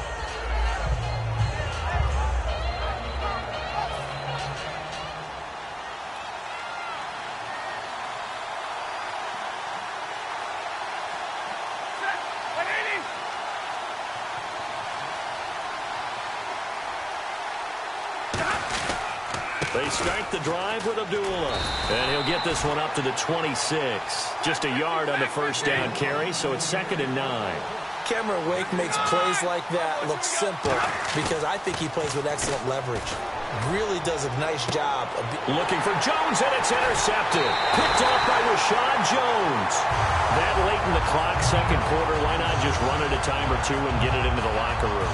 What you're saying makes absolutely perfect sense. Run it and get out of there. But I'm just wondering if the pressure of today's NFL and the high-powered offenses that you're facing may have forced them into saying, let's try and get some more points. They run with Ajayi. And he's going to get this one down near the 45-yard line. Time for a break. We've hit halftime. 2 quarters down. 2 still remain. We step aside. This is the NFL on EA Sports. So both teams have their marching orders, and we'll get going again here in quarter number 3. That'll be taken in the end zone. And he'll get it up past the 20 to the 22-yard line. The Lions offense now with a football first here to begin quarter number 3. They have the ball here for the inaugural drive of the second half. Pretty big deficit, though. We'll see what adjustments were made in that locker room. And I never want to make something more important than it actually is, right? I don't want to create more hype than what is there. But this is I'm doing it, though. This is a really important drive. And we often talk about teams scripting plays to start a game. A lot of them script to start the second half, too. And they're scripting something that they expect to get them into the end zone and back into this game. We'll see if that script is a good one for them. And he's unable to grab it. Thought he might have had position, couldn't hold on, third down. Well, they went for the big play there, but that drop could really hurt their momentum. And the Dolphins beef up the secondary here as they look to stop them on third down. No gain on the play there. A nice job defensively, and it likely forces a punt situation on fourth. Well, a well-executed blitz, no doubt. Great job by the linebacker. Maybe the quarterback, if he could have seen that, could have audibled there. Yeah, he needed to be in a different play because that one just meshed perfectly for the defense. All the gaps were filled except for the one the offense really wanted to run through, and that was filled by a big man wanting to make a tackle. And he made a great tackle. Boy, a curious decision to go for it. Doesn't pan out, and the Dolphins get the football in great field position.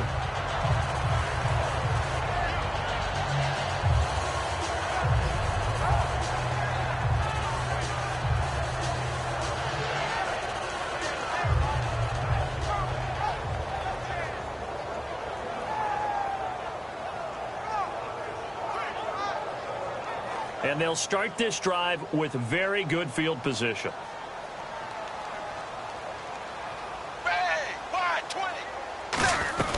They'll run it now out of the gun. And he'll be taken down just shy of the red zone at the 21. It's a 7-yard carry to set them up with a 2nd and 3.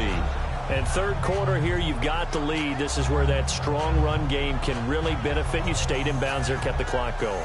I like all the points you just made there. And if you throw the football and it's incomplete, now you've stopped the clock, and you've helped out the guys on the other side of the ball. So keep it in the hands of those runners, keep moving it, keep grinding the clock. They'll give it to him right up the gut. And he will take it in for a Dolphins touchdown. Jay Ajayi, a 21-yard touchdown run. And the Dolphins add on to their lead. Well, 3 scores in this game. I think that deserves some type of a broad gesture. I know in hockey, that's called a hat trick, and people throw their hats out on the ice. What about us? What can we do for this guy? Well, if I'm his teammates, I'm buying him a little steak dinner tonight, right? At least a skirt steak, probably a filet. Oh, you're going big. I like that. Yeah, I mean, skirt at minimum, skirt filet steak. at Come maximum. on. You can't give the guy a skirt steak. That's true. Filet. There you go. 10 ounce, 16 ounce. Porterhouse. Fine. Fielded about a yard deep. And he will be brought down here at about the 17-yard line. Here's the Lion offense now as they get ready to take over. And last time this unit was out here, costly turnover, and then that turned into 6 points. They've got to make amends. And how many times have we sat in meetings with coaches and they use the term complementary football? Offense take care of the defense, defense take care of the offense. That didn't happen on the last possession. This is a chance for them to pick themselves back up and help their team. Yeah, we'll see if they can recoup and recover.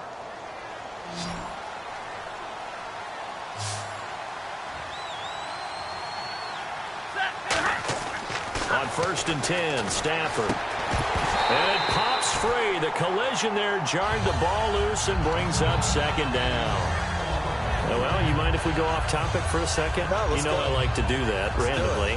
AFC playoff contenders for this year that didn't make it last season. Who do you have that might get in? Well, I think Cincinnati's got to be considered there. Maybe they'd have an offseason that's calm, and they go into this season and try and get back to the playoffs where they've been perennials. How about Denver? Remember last year, they didn't have the quarterback to start. Trevor Siemian played pretty well overall, but maybe they can get solidified there and ride that strong defense right back into the playoffs.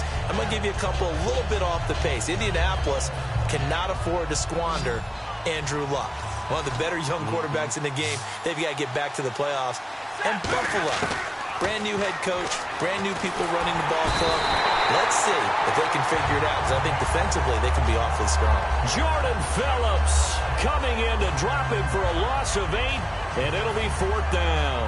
And how about this? 4th and long, and they're going to go for it. They are going to go for it. It's Stafford. And he's going to be intercepted a 3rd time. It's picked off by Jelani Jenkins. And they're going to set up shop at the 32-yard line. Out comes the Miami offensive unit now. They get set to take over. And they will simply, Charles, be looking to duplicate what they did last drive when they were able to push it in for 6. And they hope it'll be that easy, right? And be able to take exactly what happened before, replicate it. They may have to make a few additional changes along the way because I'm sure the defense will make some adjustments, but they've got to have great confidence having scored the last time out.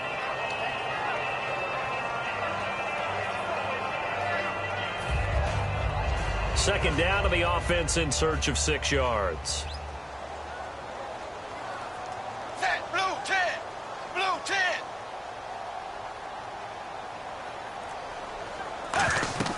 Now Tannehill. They set up the screen to Ajayi. And he will take it in for a Dolphins touchdown. Jay Ajayi, 27 yards. And thanks to the interception.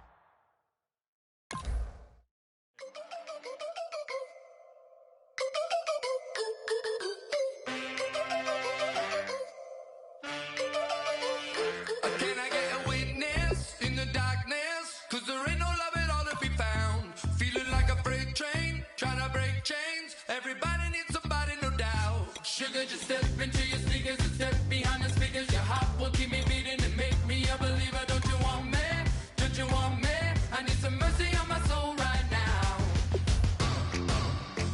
what you got. Oh, oh, oh. Give me what you got. Oh, oh, oh, oh. I said, roll up, yeah, come get your love. I don't care where we're dancing tonight, just as long as you're there in the brink of the light. I said, roll up, yeah, come get your love. I don't care.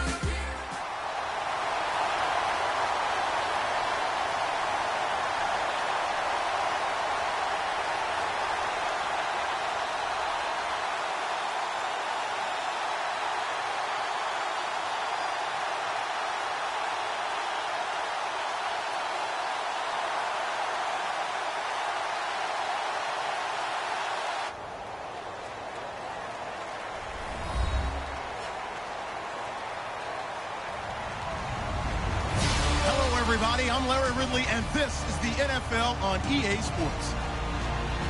Anticipation is mounting for today's game, and we've got two quarterbacks looking to make an impact.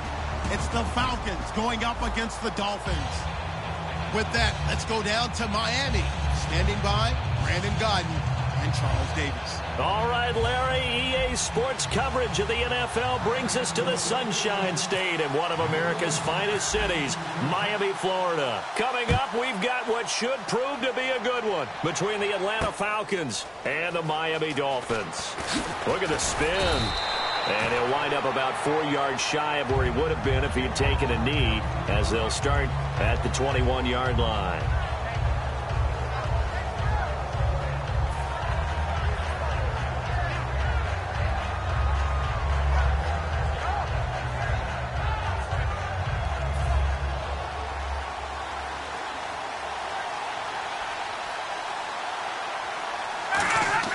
On first down, Ryan.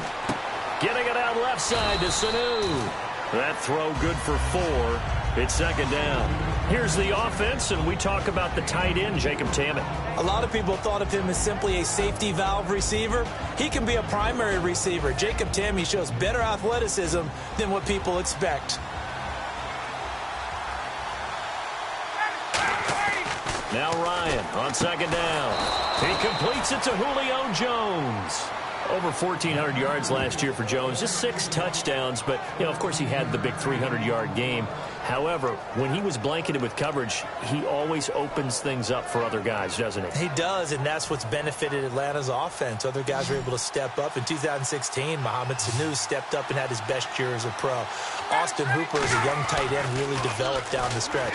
And Taylor Gabriel, who had come over as a free agent from Cleveland, he really flourished, actually led the team in touchdown catches. But there's only one Julio Jones, and you want to get the ball to him as much as possible. And a look at the starters for the Miami defense. The competition to go to the Pro Bowl at safety is fierce in the NFL. But Rashad Jones makes his case year in and year out as one who should go.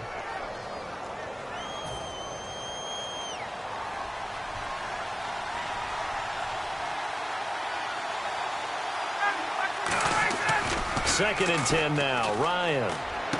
And it's complete to Jacob Tammett. And he'll be taken down, but not before he gets into enemy territory. There are so many things to watch for when you play defense.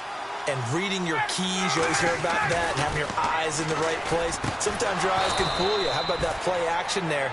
And it sprang the big guy, didn't it? Able to dump it over the top to him. And he's already got 2 catches on the opening drive. They know he's going to be a handful.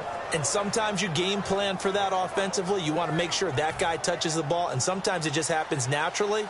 And then you change your game plan. When he has the hot hand, you keep going back to him because he's running routes with confidence as the game goes on. They'll run for the first time with Devontae Freeman. A loss of a full 3 yards, and now it's second down. Man, it wasn't that long ago that the guy playing that spot was an outside linebacker type of a guy. Now, as a defensive end, how about the speed that he used to get into the backfield and make the play? A fake to Freeman. Now it's Ryan. Going for the deep ball. And, not only did he drop it, he dropped it in the end zone. When teams take shots at the end zone, you got to defend it the same way you would defend the first down sticks. You defend the goal line exactly the same way. They can't cross that. You played through the receivers, and on that play, that's exactly what they did and batted it away. They run the play fake to Coleman. Now Ryan. And incomplete. The contact made the ball roam free and brings up 4th down.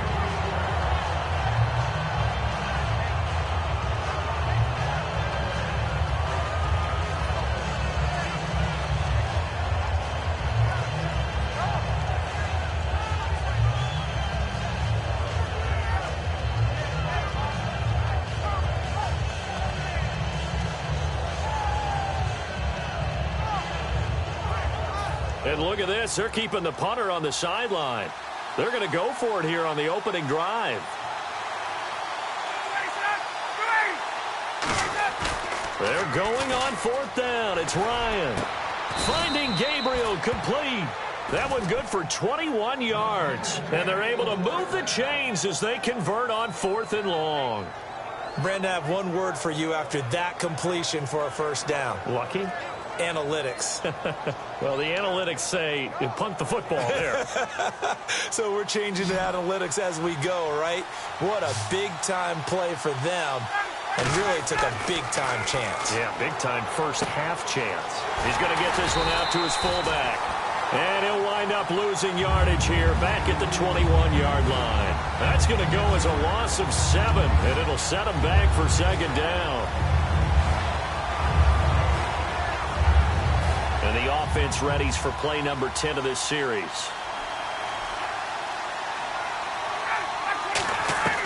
Again, Ryan. And he can't hang on. That's definitely going to be one he wishes he had back. Incomplete in the end zone. After all the preparation, all the practice, a play like that will absolutely break your heart. They had everything they wanted, just unable to complete it.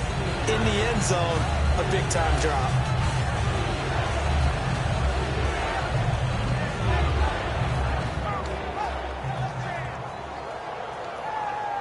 13th play now on the opening drive. Will this be the lucky one? It's 3rd and goal.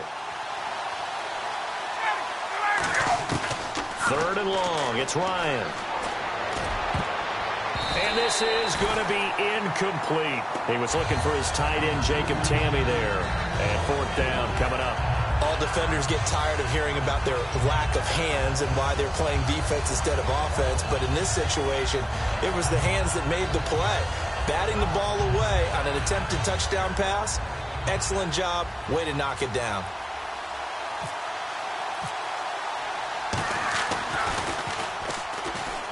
And he'll try and throw here on the fake. And this one will not work out. It is incomplete. They pass up the 3, fake it. It doesn't work. I know coaches always tell us that they make decisions about these types of plays, this type of a fake, earlier in the week to take the emotion out of the deal. I don't know that that was really true here. This one felt like all of a sudden, hey, I have a feeling about, let's go ahead and get it, and it just didn't work. Yeah, I know one thing. They wish they had it back. Yeah, they certainly do, but the buck stops with the head coach on that one. He has to green light that attempt.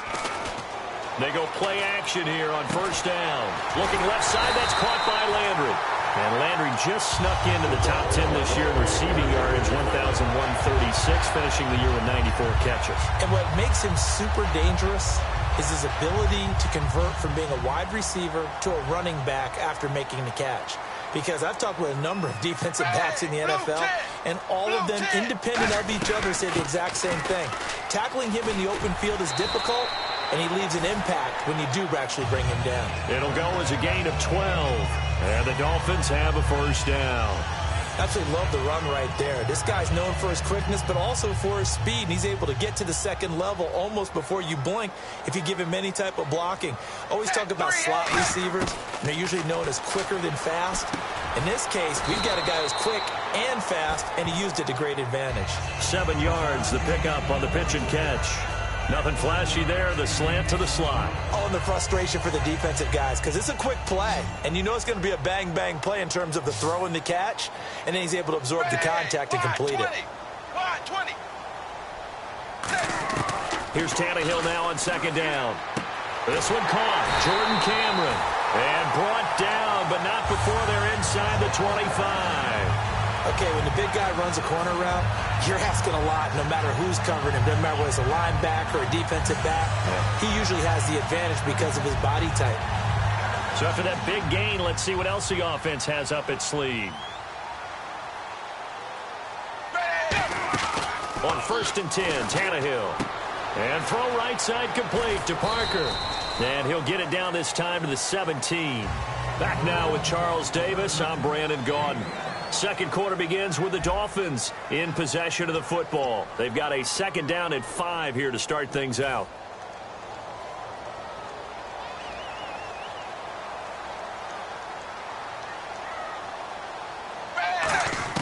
Tannehill throwing again. Oh, he'll want that one back. Incomplete. He doesn't drop too many in that department. 3rd down. My high school coach, John Ford, used to say all the time, if you're in a bad situation, laddie, don't compound it with a bad decision as well. And I think that's what we just saw there.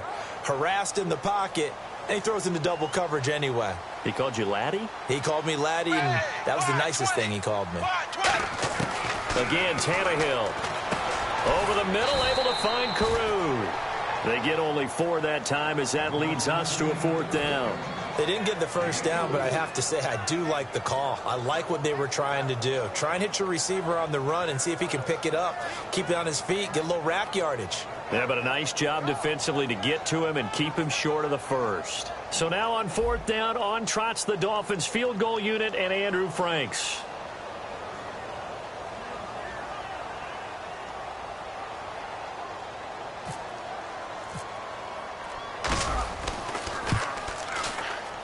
And Frank's kick is good. And the Dolphins will jump out to a 3-0 lead. And we were scoreless up until this point in the second quarter. Now we finally have a little action. Let's see where this action takes us. First quarter, no points at all. Now we've got our first score of the game. Well, does that signal that we're going to get more as we go along? Or will it revert back to what we saw in the beginning of the game? Here's Eric Weems now on the return. And he's up past the 20 to the 22-yard line. Here comes the Falcon offense now as they get set to take over here. And on the last drive, they were in field goal range. They just opted not to kick it, didn't get it. How does that change the mentality this go-around? I don't think it changes much for the head coach because this is what he preaches all the time. Attack at all times in any spot on the field, and he likes touchdowns, not field goals. Now, your field goal kicker, you got to make sure you nurse him through and say, okay, don't worry about it. When we need you, you got to be ready to go. And the team, of course, loves to see points on the board. So let's see if it changes a little bit if they're in the same spot again. Yeah, we'll see what the decision is here if they get to that spot. And at his size, he's a smaller back. You can get him to football. He can kind of get lost, make someone miss. It's good for him. Yeah, it's great for him. I like what you said there. Sometimes he gets lost in the traffic a little bit.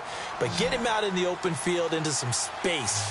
That plays to his strengths the best and keeps him out of it where all the big boys are, you know, make someone miss in the open field. And his throw's going to be incomplete. He was trying to hit Taylor Gabriel that time, and it's 3rd down. After that throw, and it was definitely one that he would love to have back, I wonder what's going through his head. I wonder what kind of mind game he's playing with himself to get himself back on track. Because a lot of guys, that's what they do. They have little triggers that when the mechanics are off or if they make a bad throw, that they go to that place to get themselves back in sync. It's caught inside the 25. A big play on 3rd down for the Falcons. 56 yards. There will always be a place for methodically marching the ball downfield.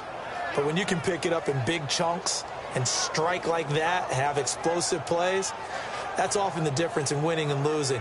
Those types of plays that can knock a defense off balance, that'll drive a team towards a victory. So after that big play, let's see if they can catch their defense maybe on their heels. On 1st and 10, it's Ryan. Oh, a ball batted in the air, and now it's intercepted. Picked off by Rashawn Jones. And a big turnover there as his guys will get the football back. And the Dolphins getting set to go here. And they had 3 points last time, but they didn't want 3 points because they were well within range of scoring a touchdown. We'll see if they can do better now. I'm with you on that one. Let's just go ahead and be frank about the whole thing. The only one happy about the 3-point kicker. Exactly. He put it through the post. That's going to help him at contract time. With that offense, they're thinking, let's get in the end zone this time. I don't know if that helped him at contract time. You could have kicked that one through. I don't know about that. I don't know about that. Super toe. Give him 16 on the pickup, and it's first down Miami. Everything about that play was beautiful. A great corner route where the receiver worked the defensive back inside and then broke back to the outside to the corner. But how about the throw by the quarterback? Anticipation on the break from inside to outside. He threw the football. As the receiver turned around, the ball greeted him. And not much there. Maybe a yard up to the 24. Grady Jarrett with the tackle. A 1-yard gain can look like a disaster, but it all depends on how the game is going. Is it a series of 1-yard gains running the ball? If that's the case, you might have to start thinking about throwing it a little bit more. But if it's just the occasional 1-yard run, hey, congratulations to the defense. They won that one. Come back and get them the next time. Play fake to Ajayi. It's Tannehill. Into a double team, and it's intercepted. Picked off by Jalen Collins. And he's able to get it back to the 33-yard line. So out come the Falcons now. Looked like they had something going last drive. Then the interception happened. Will they recover? The memory they need to keep with them is that they did have something going. They were moving the ball on offense, had a nice sequence going. Don't worry about the other part. You can't get that back. Let's go back to what you were doing well before. I thought you were going to say they need to have no memory, but remember the good part, forget the bad. I like that even better.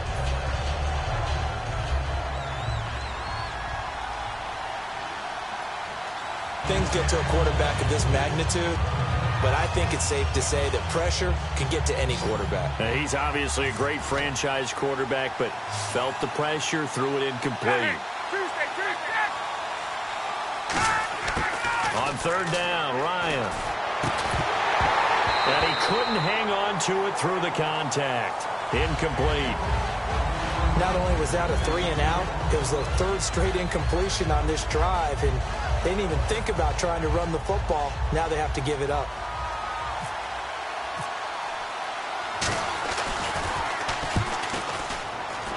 And this is good. He got just enough to clear the crossbar as he drops it in from long distance.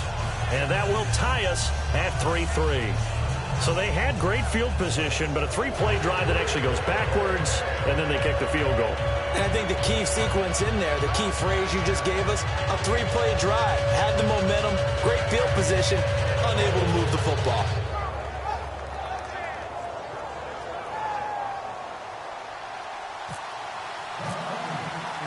So we're right back where we started, all even as the kick's away.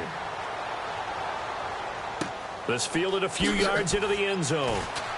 And all deep in his own territory, he coughs up the football. And I think he was able to get back on it. He was. So they will get the ball after all, but that could have been a disaster. And the Dolphins offense now ready to go back out on the field. And following the interception, just any interception, are you a little bit more cautious when you start that next drive, or no, you just throw that out the window? I think you are. I don't think that there's any way you can run back out there and go, totally didn't affect me. Let's just go ahead and be loose with the football again. You're going to take care of it, but you have to be careful about being too cautious because now you can't run any offense at all. Still want to attack. We'll see how they attack them here. Set 380. 380. Out of the gun, Tannehill. And his throw is incomplete. That incompletion, Charles, gives me a chance to put you on the clock real quick. NFC teams last year that did not make the playoffs that might make a push this coming year. Well, three that come to mind right away that we thought were going to be in 2016. Minnesota, remember the start they got off to before that didn't work out so well for them. Arizona, we thought they were a lock to be in the playoffs. In fact, many of us called them Super Bowl contenders. And Carolina, the defending NFC champs going into last season, they didn't make it. So I think that all three could return to former glory. I'm going to give you one way off the pace here. You ready? Let's go. The Los Angeles Rams. Ooh. They get the young quarterback going and that defense continues to live up to expectations. They can make a real strong push in the West. They've got the D. You're right. They just need the O. And for the Falcons, 5 men in the secondary, now on third. Tannehill, it's complete to Parker, left side. Call it a gain of 7, and it gets him a new set of downs. I like watching the wide receiver screen because it's a real teamwork play. Because guess what? The guy catching the ball, he'll get all the credit. But how about the people up to block in front of him, either fellow receivers or offensive linemen?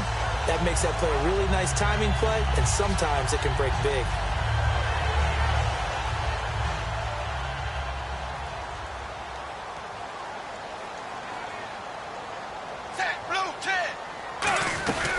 A carry here for the big tight end. Found a little room there as he's up to about the 37. 8 yards on the pickup, but now they'll have some options on second and short. Ah, yes, this is where the expression staying ahead of the chains comes into play. Good runs like that one set you up well for third down. And after the play on the ground, that brings up second down here.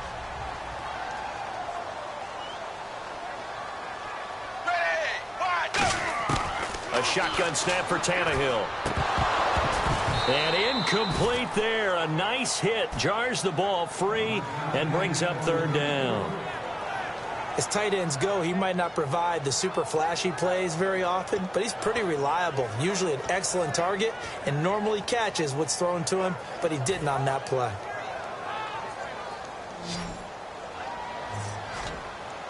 So third down, and the Falcons going with a dime, 6 defensive backs.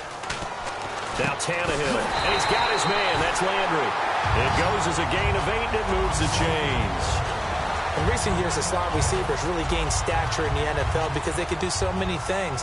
Yes, they can line up wide like your normal wide receiver, but to have that kind of courage and toughness to run routes in the middle of the field and become dependable targets for their quarterbacks and move the sticks, those guys are worth their weight in gold.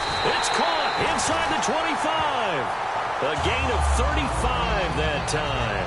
And that's good for a Miami first down.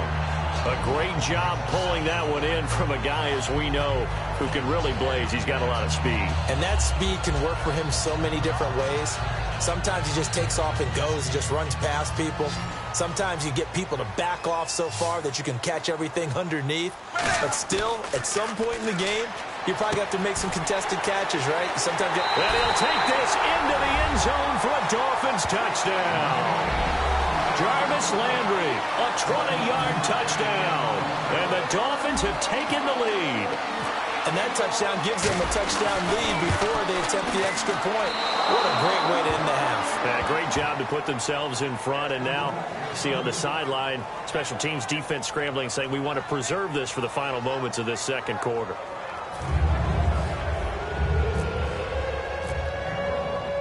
Franks now on to kick it away after the touchdown.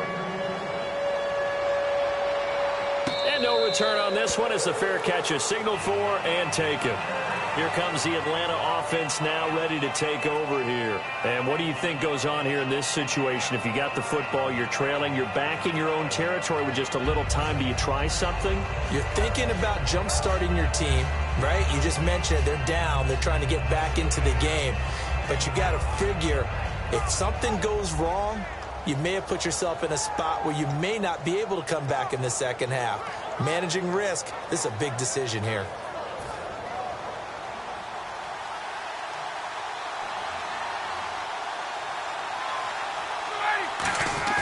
They go play action here on first down. He's got a man complete. A really good pickup of 28 yards. And I guess, Charles, sometimes when you have a receiver well over 6 foot, you do that. Just put it up there, let him grab it, and he did. And it certainly appears like a 50-50 ball, right? We always talk about that one. Both sides have it. Looking for Jones, and it's intercepted. A great read, and it's picked off. That's sort of a second quarter to forget for him. Now 2 picks in this frame. Almost as if the first one that he threw, he couldn't shake, couldn't get it out of his head. He ends up throwing a second one as a result. Compounds the mistake a little bit. Yeah, you got to be able to forget, compartmentalize, whatever you want to call it, and move on. He hasn't been able to do so here in the second.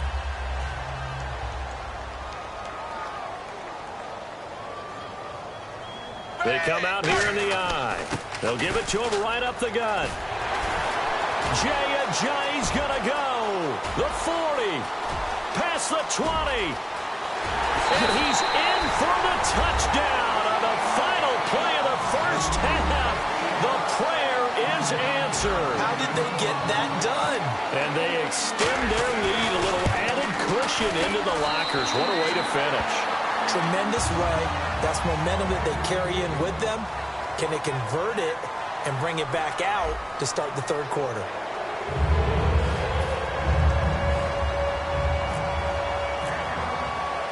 Both teams appear ready for the fight ahead, and we resume action here in quarter number 3. Here comes Grant on the return. And he'll get it up to about the 26-yard line, just across the 25. Out comes the Dolphins now. They'll go on offense first here in this third quarter. And they hit the home run last drive. One play on the ground all the way to the house. Now the defense, maybe they're expecting a run here. Partner, I love your description, because when we talk about hitting the home run, we're usually thinking about a passing play, aren't we? Something in the air, deep ball. But how about them just taking it big-time jaunt? Now if you're coming back out, now they've established this run game, the play-action pass could very well be open.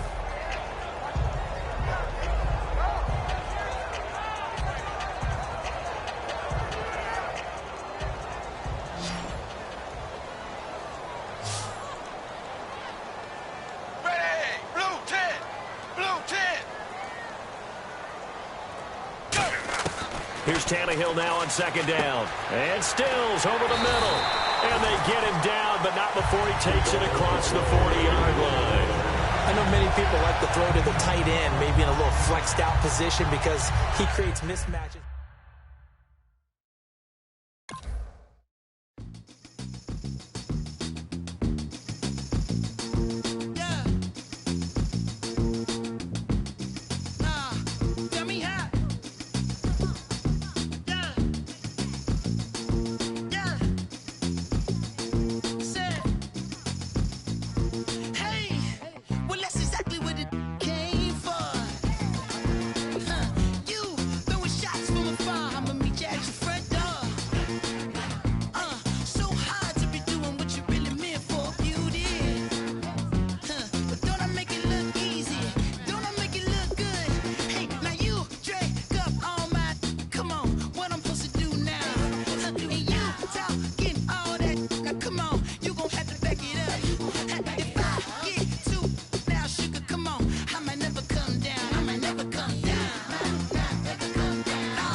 I'm Larry Ridley. You're tuned into the NFL on EA Sports. We've got a good one on tap today, and there's going to be two quarterbacks ready to get it done on the gridiron. It's the Bengals going up against the Dolphins. With that, let's head on down to Miami, where we'll hand it over to the two men calling our game. That's Brandon Godden and Charles Davis. Thank you very much, Larry. We are here on a beautiful afternoon for football. Today, we're set for a good AFC matchup between the Cincinnati Bengals and the Miami Dolphins.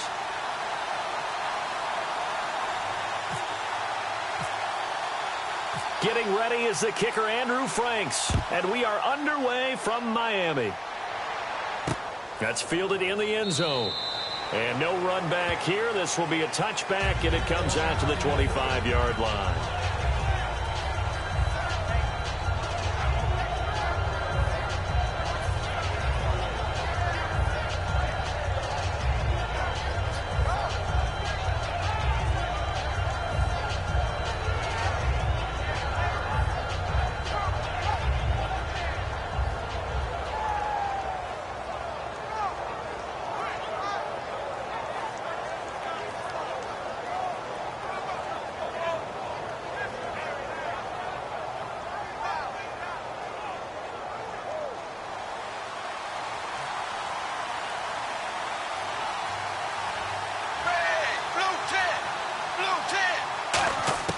On 1st and 10, here's Andy Dalton. Now he'll dump it underneath to his running back, complete. Call it a pickup of 7, and that'll make this a 2nd down. A good, safe pass there right off the bat. That's almost a rhythm play. That's what we like to call it. Get them into rhythm early, something safe, something they're confident about, something they feel good. And once that's completed, then you just keep moving from there because the confidence elevates. They'll run for the first time with Hill. And he'll bring it up here to right at the 40-yard line. 8 yards on the pickup there, and it moves the sticks. So many teams want to throw the ball in this situation nowadays, but I love watching a team that has enough confidence to go ahead and run the football in that situation. That's almost a tendency breaker.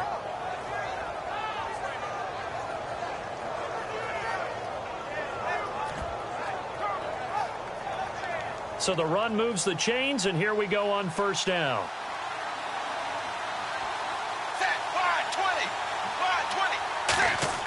A 1st down throw coming for Dalton. And it's incomplete. Boy, he doesn't drop many like that one. 2nd down. And here's the offensive unit, and we highlight a very good guy, A.J. Green. Let's just make it simple. He's a game breaker. So the incomplete pass brings up 2nd down. Passing again. Dalton on 2nd and 10. A dump off now to Hill. And he'll be brought down just shy of midfield at the 49-yard line. Give him 9 on the play, and that is going to set up a 3rd and 1. I like it, I like it, I like it. Get everyone involved in the passing game, and you know you create those great mismatches throwing it to your guys out of the backfield. And on the first drive, that can also help establish some rhythm, right? I think so, and gets everyone involved. They feel like they're part of it, and really gets them amped up as they go forward. They'll try and run for it. Here's Hill, and he's got the first before he's brought down at the 39-yard line. Let's just go ahead and state the obvious. You're going to want a big game out of that guy. Big-time run to get things started. But even more importantly, coming in on the road, trying to silence the crowd, take them out of it a little bit, slow down the emotions of the game, and get yourselves under control and feel like, yeah, we're going to be okay on the road. To the left side here for Eifert. 7 yards, the pickup on the pitch and catch. And there's another completion to the tight end. And let's face it, it is hard to overthrow a 6', 6-inch target. It is indeed. Quarterbacks like their speed guys. They like that huge 6'6" target that they've got in him. They really do, and it reminds me of what one great tight end told me once. He told his quarterback, just make sure you throw it up there. You know, kind of like put up in the top shelf where the kids can't get it. But just 4 yards on the pickup, but that's good enough to extend the drive. In today's NFL, you hear all the time about stretching the field and creating space in order to run plays. A toss play will help accomplish that because now you're pushing a defense to chase you all the way to the edges and to the sideline. That's a nice run, probing now early to try and get things done later. So the run gets them the first, and now they operate with a fresh set of downs.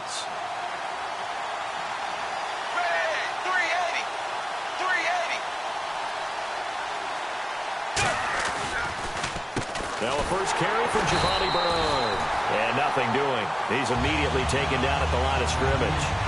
It's a loss of a yard there, and now 2nd down. You can almost see the wheels turning for the offensive coordinator there. Edge pressure you want to use against them. Oftentimes when they get into the backfield, they're disrupting things. But if they get there too quickly, you can actually slip the ball to a runner and get past them. That didn't happen on that play, though. 2nd down, Dalton.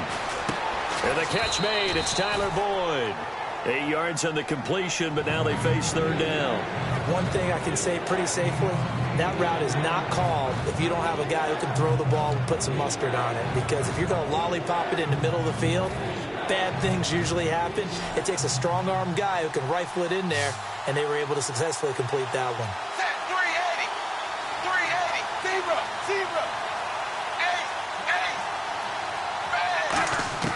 3rd and 2 for Dalton. And Eifert has it. And he takes it down to the 13 and picks up the first. It's an 8-yard pickup and leads to a new set of downs.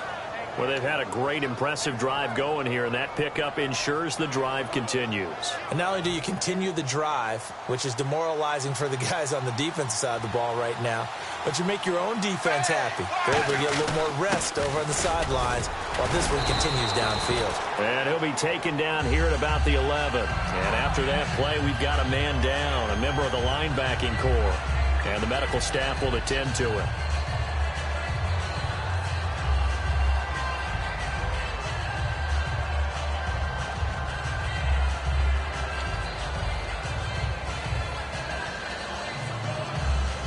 And this seemingly endless drive continues.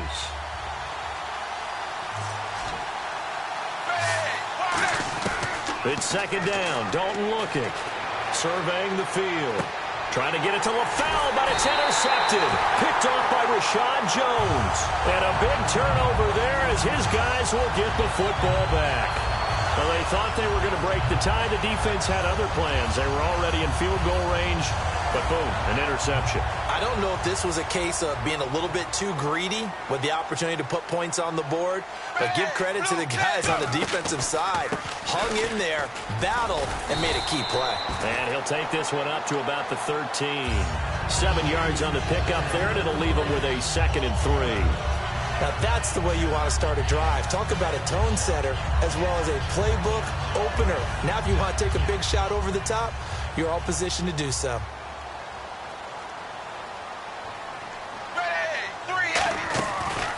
And they'll run it here.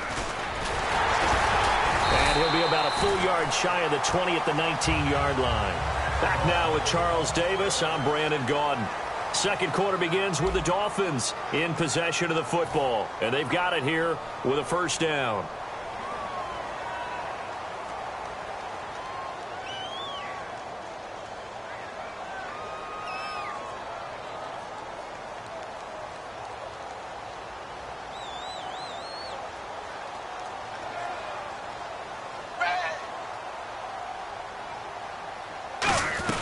They'll run it now out of the gun.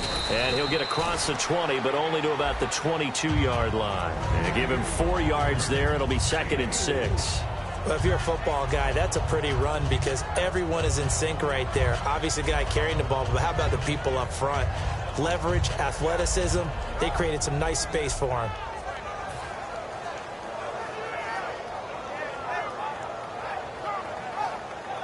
Second down following the run.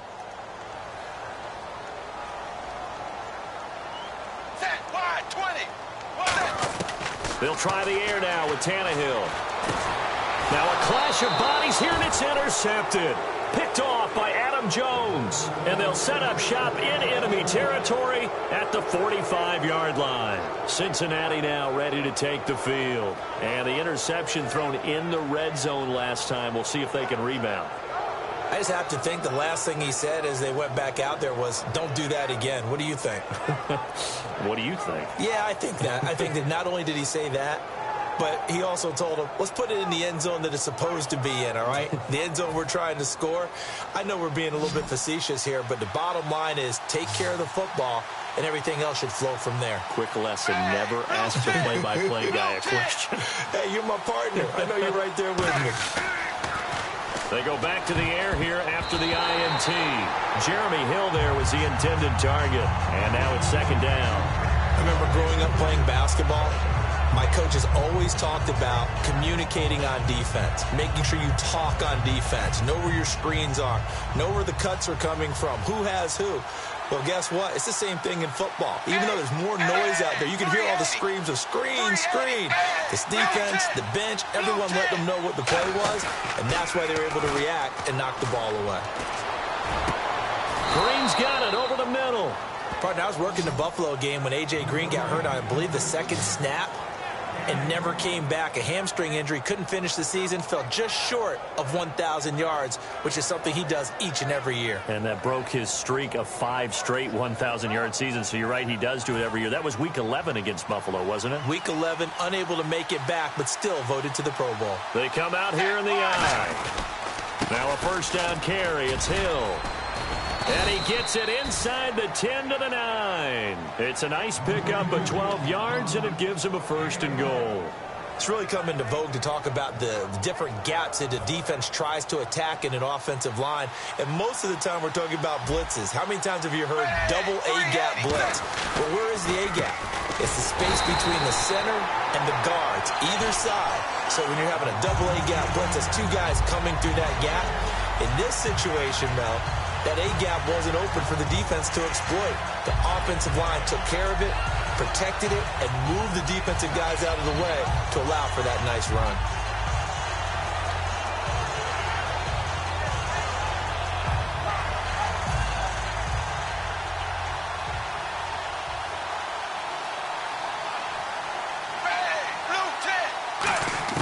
Dalton throwing on 2nd down. And his throw's going to be incomplete. He was looking for his favorite target, A.J. Green, that time. 3rd down here.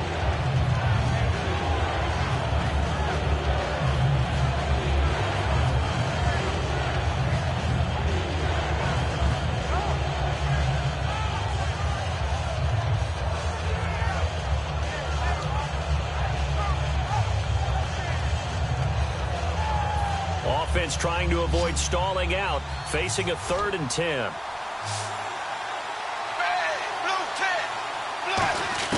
Dalton on 3rd and goal. And incomplete. The contact made the ball roam free and brings up 4th down. So many offenses want to include their running backs into their passing offense and be able to swing the ball out or check it down to them. But sometimes those guys are just not as comfortable catching the ball as they are running it. And Bullock will put this one through. And the Bengals are on the board first here. It's 3-0. So after slogging through a scoreless first quarter, we have action on the scoreboard. A field goal makes it 3-0. Well, with these 2 offenses, we weren't going to stay 0-0 forever, were we? I'm not sure that this opens the floodgates, but I doubt that's the last scoring we're going to see. And no run back here. This will be a touchback, and it comes out to the 25-yard line. Out comes the Dolphin offense now as they get set to take over here.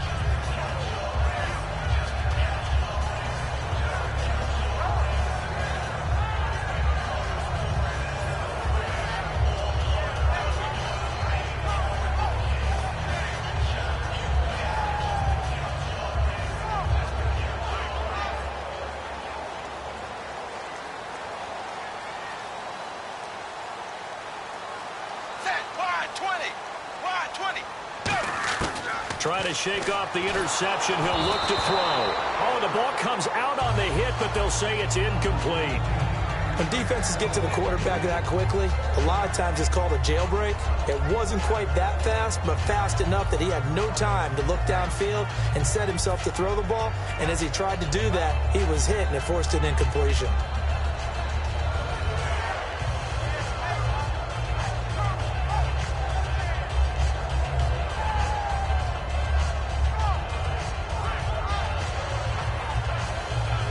Second down following the incompletion.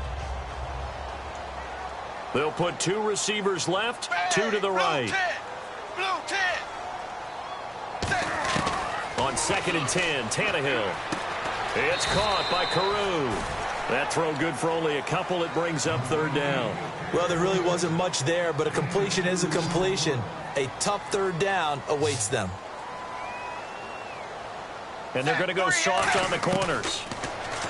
Here's Tannehill. And he's got him. It's the tight end, Cameron. And he's finally taken down, but not before getting across midfield and across the 45-yard line. When the big guy rumbles down the center of the field and he gains leverage on a guy trying to cover him, it is really, really tough for the defender to get through him to make a play on the football. That's why guys love to throw that route.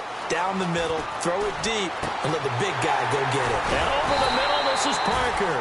And he's going to be taken down, but not before reaching the 15-yard line. A nice job there, Charles. They picked up the blitz, were able to complete the pass. That had the total feel of a quarterback in control. Red blitz, got him into the right protection scheme, so he doesn't get hit back there. He's got a chance to step up with supreme confidence and deliver it downfield for a nice completion. Now a first down throw, Tannehill. That is caught inside the 5. And eventually stopped just shy of the goal line right around the 2. And now the passing game here in the second quarter starting to heat up a little bit. Don't you feel the rhythm starting to happen, right? You see it. Now the confidence is starting to rise. I think now as a play caller, because that has happened, you lean on it a little bit more. You don't go totally away from running the football, but you do say, guess what? We can throw it well with a whole lot of confidence. Second and goal from the 2-yard line. And he is in. Touchdown, Miami. J&J taking it in from a yard out. And the Dolphins have taken the lead. I know we don't talk about it enough, but the intelligence level of the guys up front blocking, the offensive linemen, maybe the smartest guys in football overall. Add in a little bit of athleticism and a whole lot of toughness, you got a lot to deal with, don't you? That's why the guys in the backfield get them really nice Christmas gifts, right? If they're smart, they do. That'll be taken in the end zone. And he won't return this one. He'll go down to a knee, and they'll start at the 25. So now the Bengal offensive unit back out onto the field. And last time they got 3 points, but it was a chip shot field goal. And when you go to the sideline after a chip shot field goal, maybe the offense not too happy. It's a balancing act, isn't it? Because you're exactly right. They're none too pleased that they didn't punch it in for 6 points. But they also have to remember they did put points on the board. 3 points is 3 points. And in this league, you take points when you can get them. Not easily done.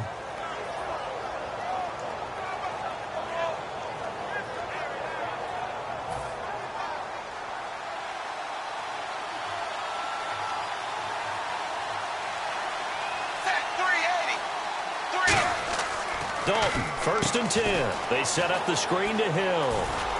And he'll be brought down right at the 30 here. The first down screen pass, good for 5. For a second there, I thought that might break big. Screen pass, looked like it was coming together, looked like there was an opening. Still, ended up with a solid game. Completed pass play. Now let's see if they go back to the air or to the ground.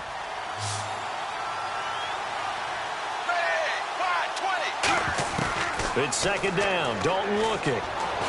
Underneath here to Hill. And he'll be brought down right around the 37. 7 yards there. Good enough to move the sticks. Now whistles come in. We're going to get a timeout here by the offense. It's just their first, so they'll have 2 remaining here before we get to halftime.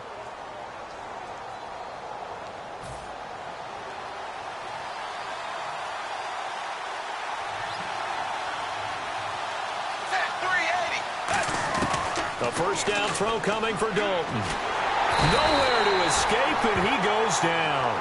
Cameron Wake coming hard that time. He's able to run him down for a loss of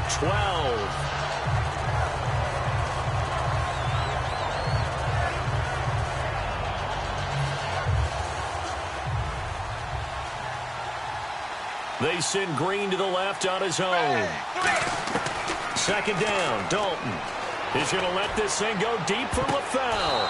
Oh, this is taken in. It's complete. They give him a gain of 38. Now hold everything here. We're going to get a timeout by the offense. So that means they're down to 1 remaining here as we head toward halftime. Now the offense lining up first and 10.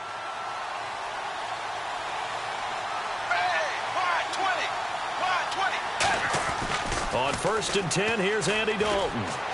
Green with a catch left side. And he carries this one all the way down to the 9. A very solid gain of 27.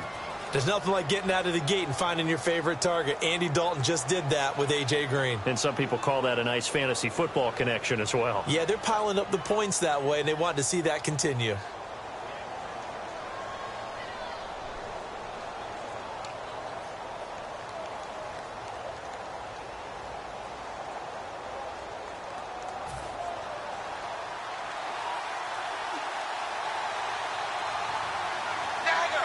They come out here in the I.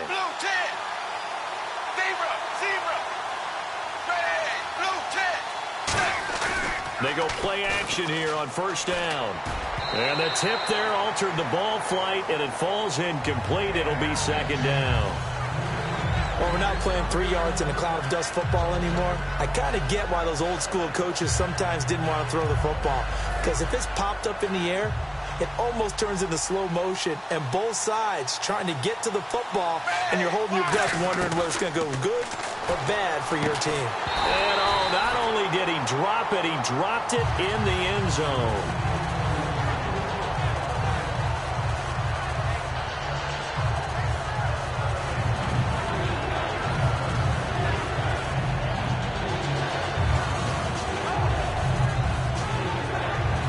Six plays got him down here. This is play number 7, 3rd and goal.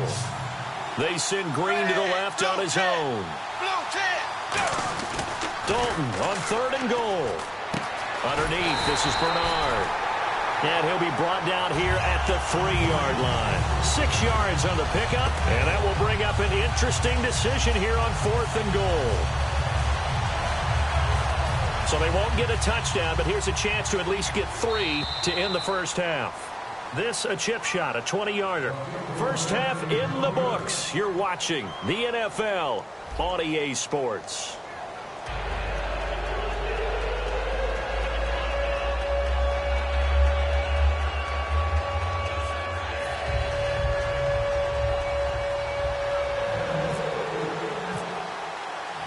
So both teams have their marching orders, and we'll get going again here in quarter number 3. This fielded a few yards into the end zone. And no run back here. This will be a touchback, and it comes out to the 25-yard line. Out comes the Dolphins now. They'll go on offense first here in this 3rd quarter. They have the lead. Now they'll be looking to extend that lead. And this is where I enjoy talking about one of my favorite subjects, tendency breakers, or counters as I also like to call them. You've done things in a certain way in the first half, and they've had the ability to see what you've done. They're going to make their adjustments. So guess what? You adjust yourself and try and stay ahead of the pace because you are looking for some separation in this ball game. The adjustment to the adjustment. Without a doubt. Show them one thing, hit them with something else.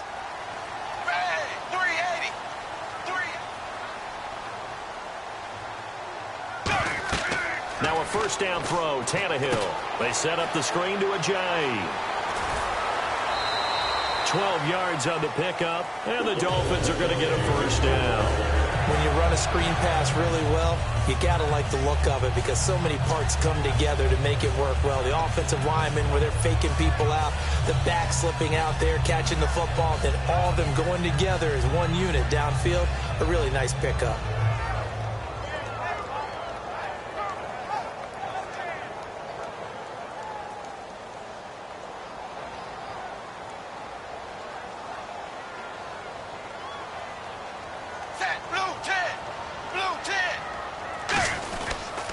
And he'll give it here to his running back. And hard running's going to get him over the 40 to the 42. Give him 5 on the carry there, and it'll be second down. And that's exactly what you want on a first down run. Pick up 5 yards, bring up 2nd and 5. The defensive line, though, they've got to figure out a way to out-leverage the guys up front because the offensive line is winning at the point of attack.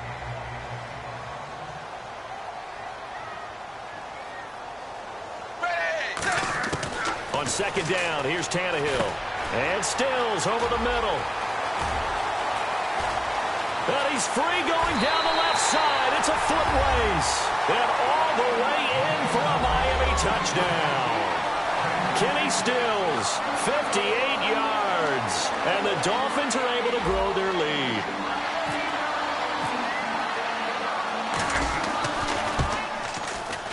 And he pushed it right. It's no good.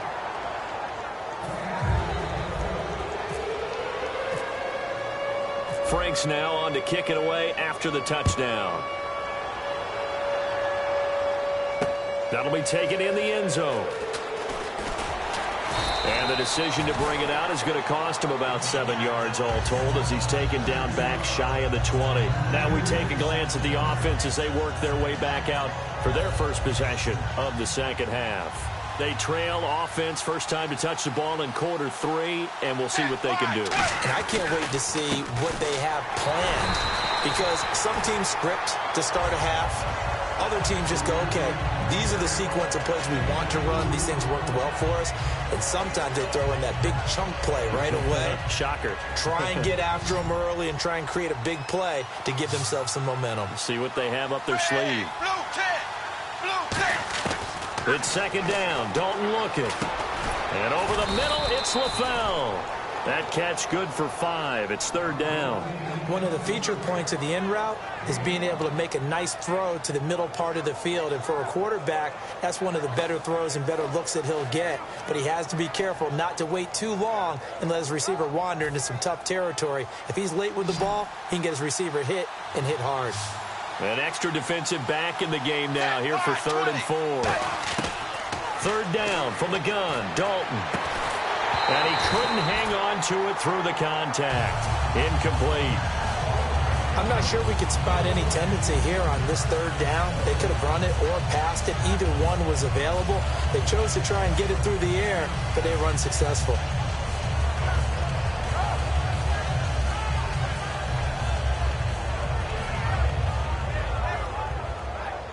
NFL teams last year a little under 50% on 4th down conversions. This is a bit tougher. 4th and 4. 380. A 4th down gamble with Dalton. And this is incomplete. So certainly an interesting call there to go for it. And the Dolphins get the football in great field position. So now here come the Dolphins. And they were able to punch it in the end zone last time. They'll be looking to do that again here for the defense. Obviously, they'll be looking to stop them from punching it back in the end zone. It always is punch, counter punch, isn't it? And which team has the advantage? Well, let's just go back. Last time on offense, they rolled downfield, got into a good rhythm. You can see a little more bounce in and out of the huddle. You can see the sideline really get into the game. So defensively, you're thinking to yourself, how do we take that away from them? How do we get the advantage back? Let's see what they come up with. I think pressure is always the first way to go. You love pressure. I love it. We'll see if they dial it up this drive. To throw on second down is Tannehill. He's got a man wide open. It's Landry. 14 yards that time for number 14. Well, for teams that like to play man coverage, running corner routes can be tough on them because of the ability of getting into it. Sometimes you're squaring it off. Sometimes you're just rounding it. Sometimes there's a fake. Sometimes there's... And he takes it into the end zone for the Dolphin touchdown. Jay Ajayi, his second touchdown of the afternoon. And the Dolphins add on to their lead. And he certainly played a pivotal role with those 2 TDs and why they're up on the scoreboard right now. Well, someone's all about winning, aren't they? Because he's not worried about the number. Sure, it's great to have 2 touchdowns. But the bottom line is what he's doing is contributing to their lead. He wants to continue to do so.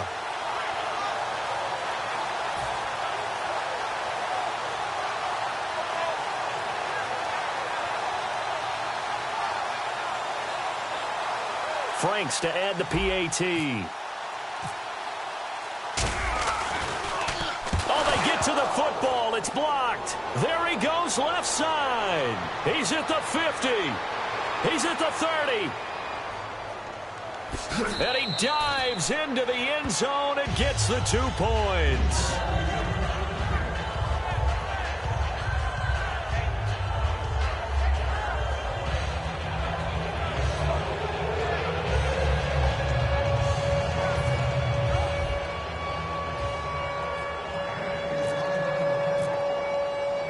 Franks now on to kick it away after the touchdown. On the return, it's Alex Erickson. And some good coverage there by the kick team as they'll bring him down at the 16-yard line. And out now, here come the Bengals. And last time out, went for it on 4th down, turned it over, gave them great field position, turned it to 6 points, so they've got to recover here, Charles. It's amazing what one decision can do in the chain of events, right? The decision to go for it on 4th down. Caused all of that. It caused every bit of it, but it showed confidence. Hey, I've got confidence in you guys. Go pick it up for them. Didn't happen.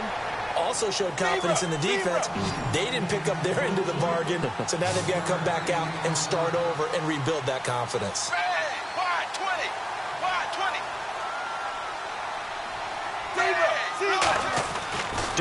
throwing on second down. And a right side completion here by LaFell. A good gain of 14 there, and it moves the chains. They're going to hurry back to the line now. Dalton with a give to Hill. And he'll get this only up to about the 35. Give him 3 on first down. It'll set up a 2nd and 7. I do know from experience that when you slow down someone's running game, you're now doing the dictating on defense. And guess what? Now you're getting ready to tee off on their quarterback because they have to throw it all the time. But you still have to be alert for the draws and other plays of that nature to make sure you don't get hurt. And the coach has decided to challenge this play. He has tossed down the red flag.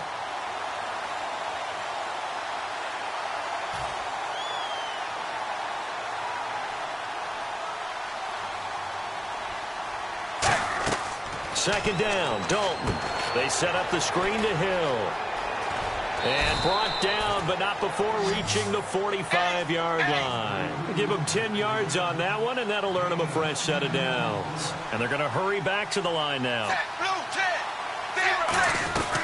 They'll run it now out of the gun. And no room that time, getting it to about the 46. Just a yard on the pickup there, and it'll bring up a 2nd and 9. Well, I think we know by now that every run is not going to be broken and get all the way to the end zone. But these short ones still have their value. You can still set up your play action and throw the football. You control the clock because you have the ball and they don't. And often the physicality sets the tempo for the game. Boyd's the target, and he has it over the middle. And he'll get it down to the 47 here. 6 yards is the pickup, and that'll lead to a 3rd down.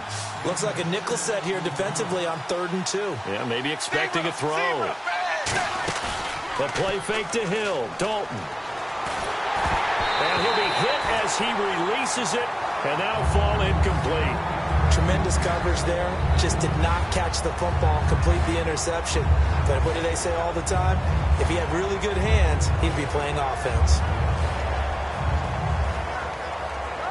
I guess they figure they got to start taking some chances. Here's a big one in this 3rd quarter as they'll go for it on 4th down. Needing the tough yards, they run it with their fullback. And he's taken down at the 43, but not before picking up the first. I like the reasoning. It's too far for a field goal, and it's too short to really get a big field position edge on a punt. Let's go for it. And sure enough, it's the ground game that's able to convert for him on 4th down. Give him a couple on the carry there. 2nd and 8. Looking to speed things up here, going with some tempo. It's 2nd down. Dalton looking. Over the middle, and it's incomplete. Back now in Miami. It's the Bengals. They've got the football, but they trail here as we get rolling in quarter number 4. The line to gain is the 33 on 3rd down. 3rd down, a shot here for Dalton. And incomplete. The contact made the ball roam free and brings up 4th down.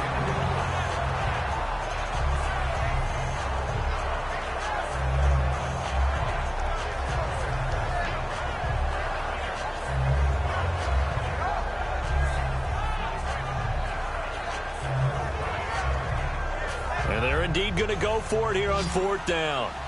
So trailing here in the last quarter. Let's see how this plays out. Big 4th down here. It's Dalton. He's got his man here. It's Green. And he'll get this one down near the 20-yard line. And that's what you've got your tough little slot receiver for, isn't it? Right there, those 4th down conversions in the middle of the field. He knows that's where he has to make his living, and that's where he has to make plays to help his team.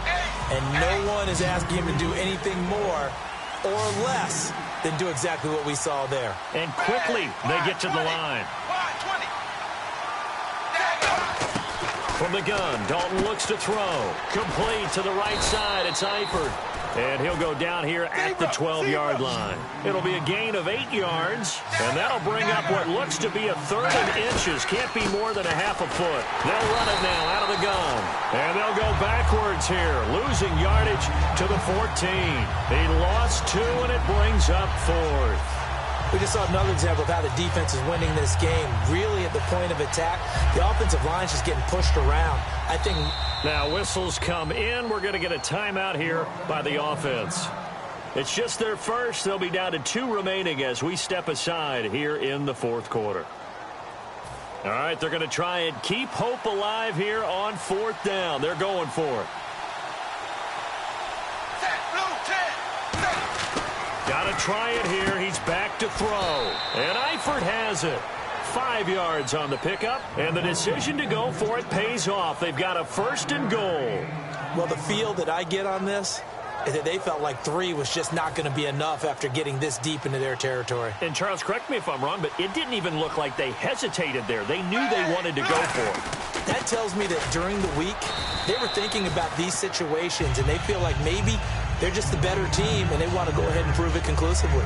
They've definitely established a rhythm on this drive, moving the ball quite well. And big man with football is an integral part of the whole thing. They send Green to the left on his own. Dalton now to pass. And that is caught. He's got it for a Bengal touchdown. Tyler Eifert from 3 yards out. And the Bengals able to get this back within a touchdown. Well, the lost sleep that the defensive coordinator had all week preparing for this game, a good portion of it was trying to prepare for him because he's absolutely a phenomenal player. And a lot of times around the goal line, they know it's going to him. It's just so hard to stop. And that's where it really becomes difficult because you're exactly right. They know it's going to him, yet they still can't stop it. That tells you when you're a dominant player.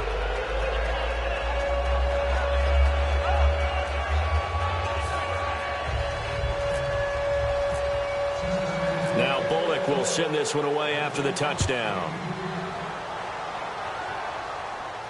That's fielded in the end zone. And he won't return this one. He'll go down to a knee, and they'll start at the 25. The Dolphins' offense now heads back on the field. And they'll just simply be looking to build off the confidence of the last time out where they scored a touchdown. Then confidence is powerful, isn't it? When you scored once, you feel like you can go back out there and get it done again. Doesn't matter what the defense throws at them. They feel like they're in a groove right now, and they want to get out there and show it.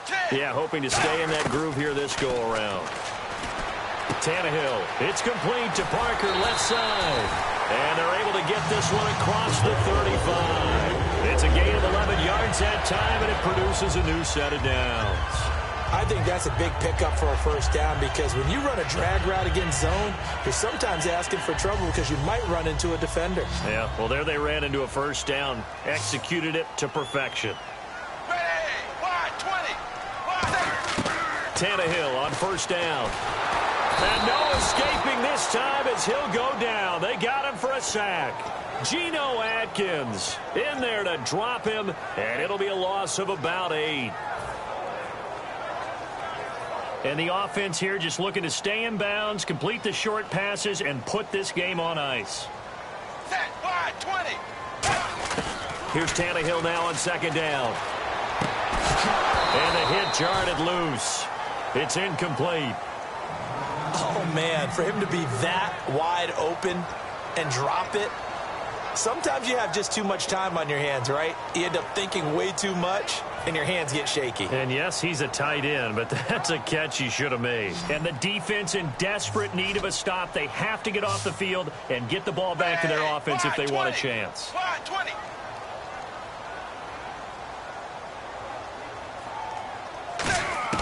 Third and long, it's Tannehill. And throw right side complete to Parker. It'll be a gain of 12, but it will also lead to 4th down. One hallmark of good defenses is understanding the game, understanding positioning, and tackling immediately in the secondary after catches. I think we just saw that on display right there. Got to him before he ever had a chance to think about turning it upfield. They'll break the huddle here and go for it. This is 4th down. Time for a break. We're back to see what happens after this.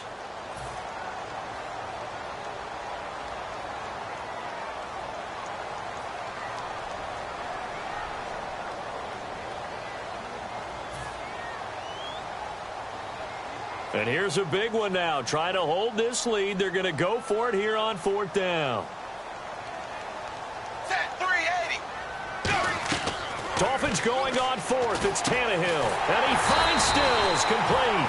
And he will have the 1st down as he's brought down up near midfield. And now the Bengals are going to call another timeout. That'll leave them with just 1 remaining in this 4th quarter of play.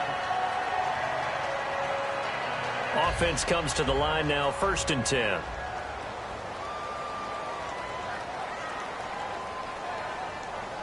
Ready! 380! 380! They'll give it to him right up the gut. That's going to go as a loss of a yard, and it'll be 2nd down. And play is stopped here. Timeout. It's the defense calling the timeout here. It'll be their 3rd and final timeout, so as they talk things over, we'll step aside. Set, blue, 10, zebra, zebra. Throwing now, Tannehill. And Stills over the middle. The reception good for 7. It's 3rd down. Simple slant route, and part of a really nice hard throw by the quarterback. Nice timing between the quarterback and the receiver. They were perfectly in sync, and he put it right on him on the inside route. And a nickel look here for the Bengals as they try to defend this on 3rd. 380.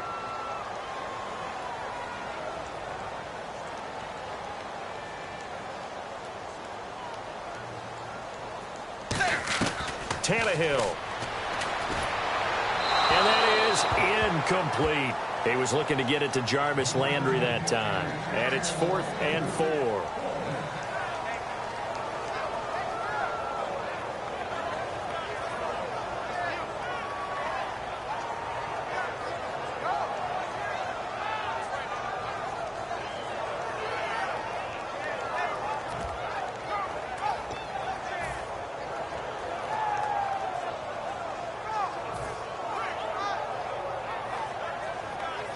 So they're going to come to the line here, and it appears try to go for it on 4th.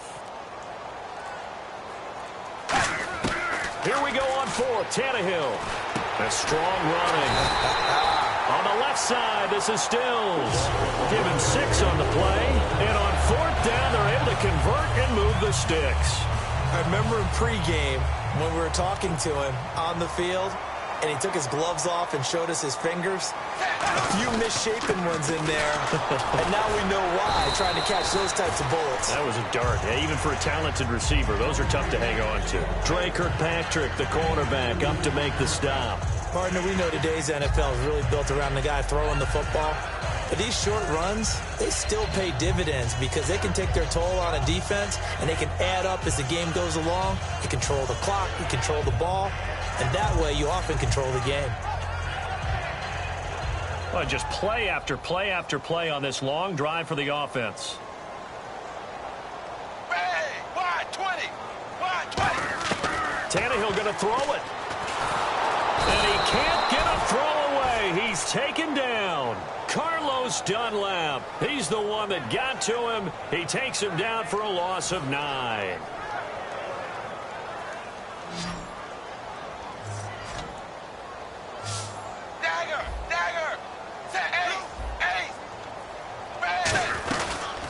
On 3rd down, here's Williams.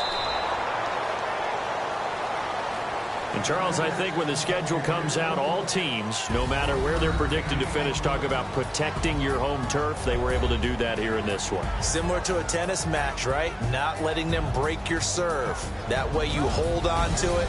They got it done, and they feel very good about that victory.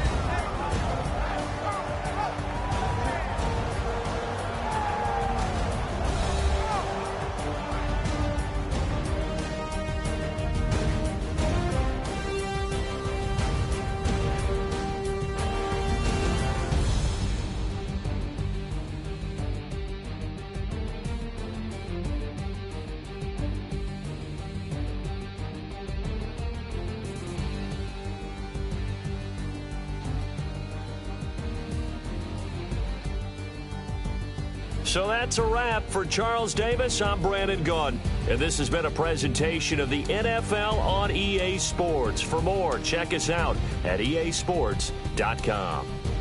The Dolphins are winners here as we say so long from South Florida.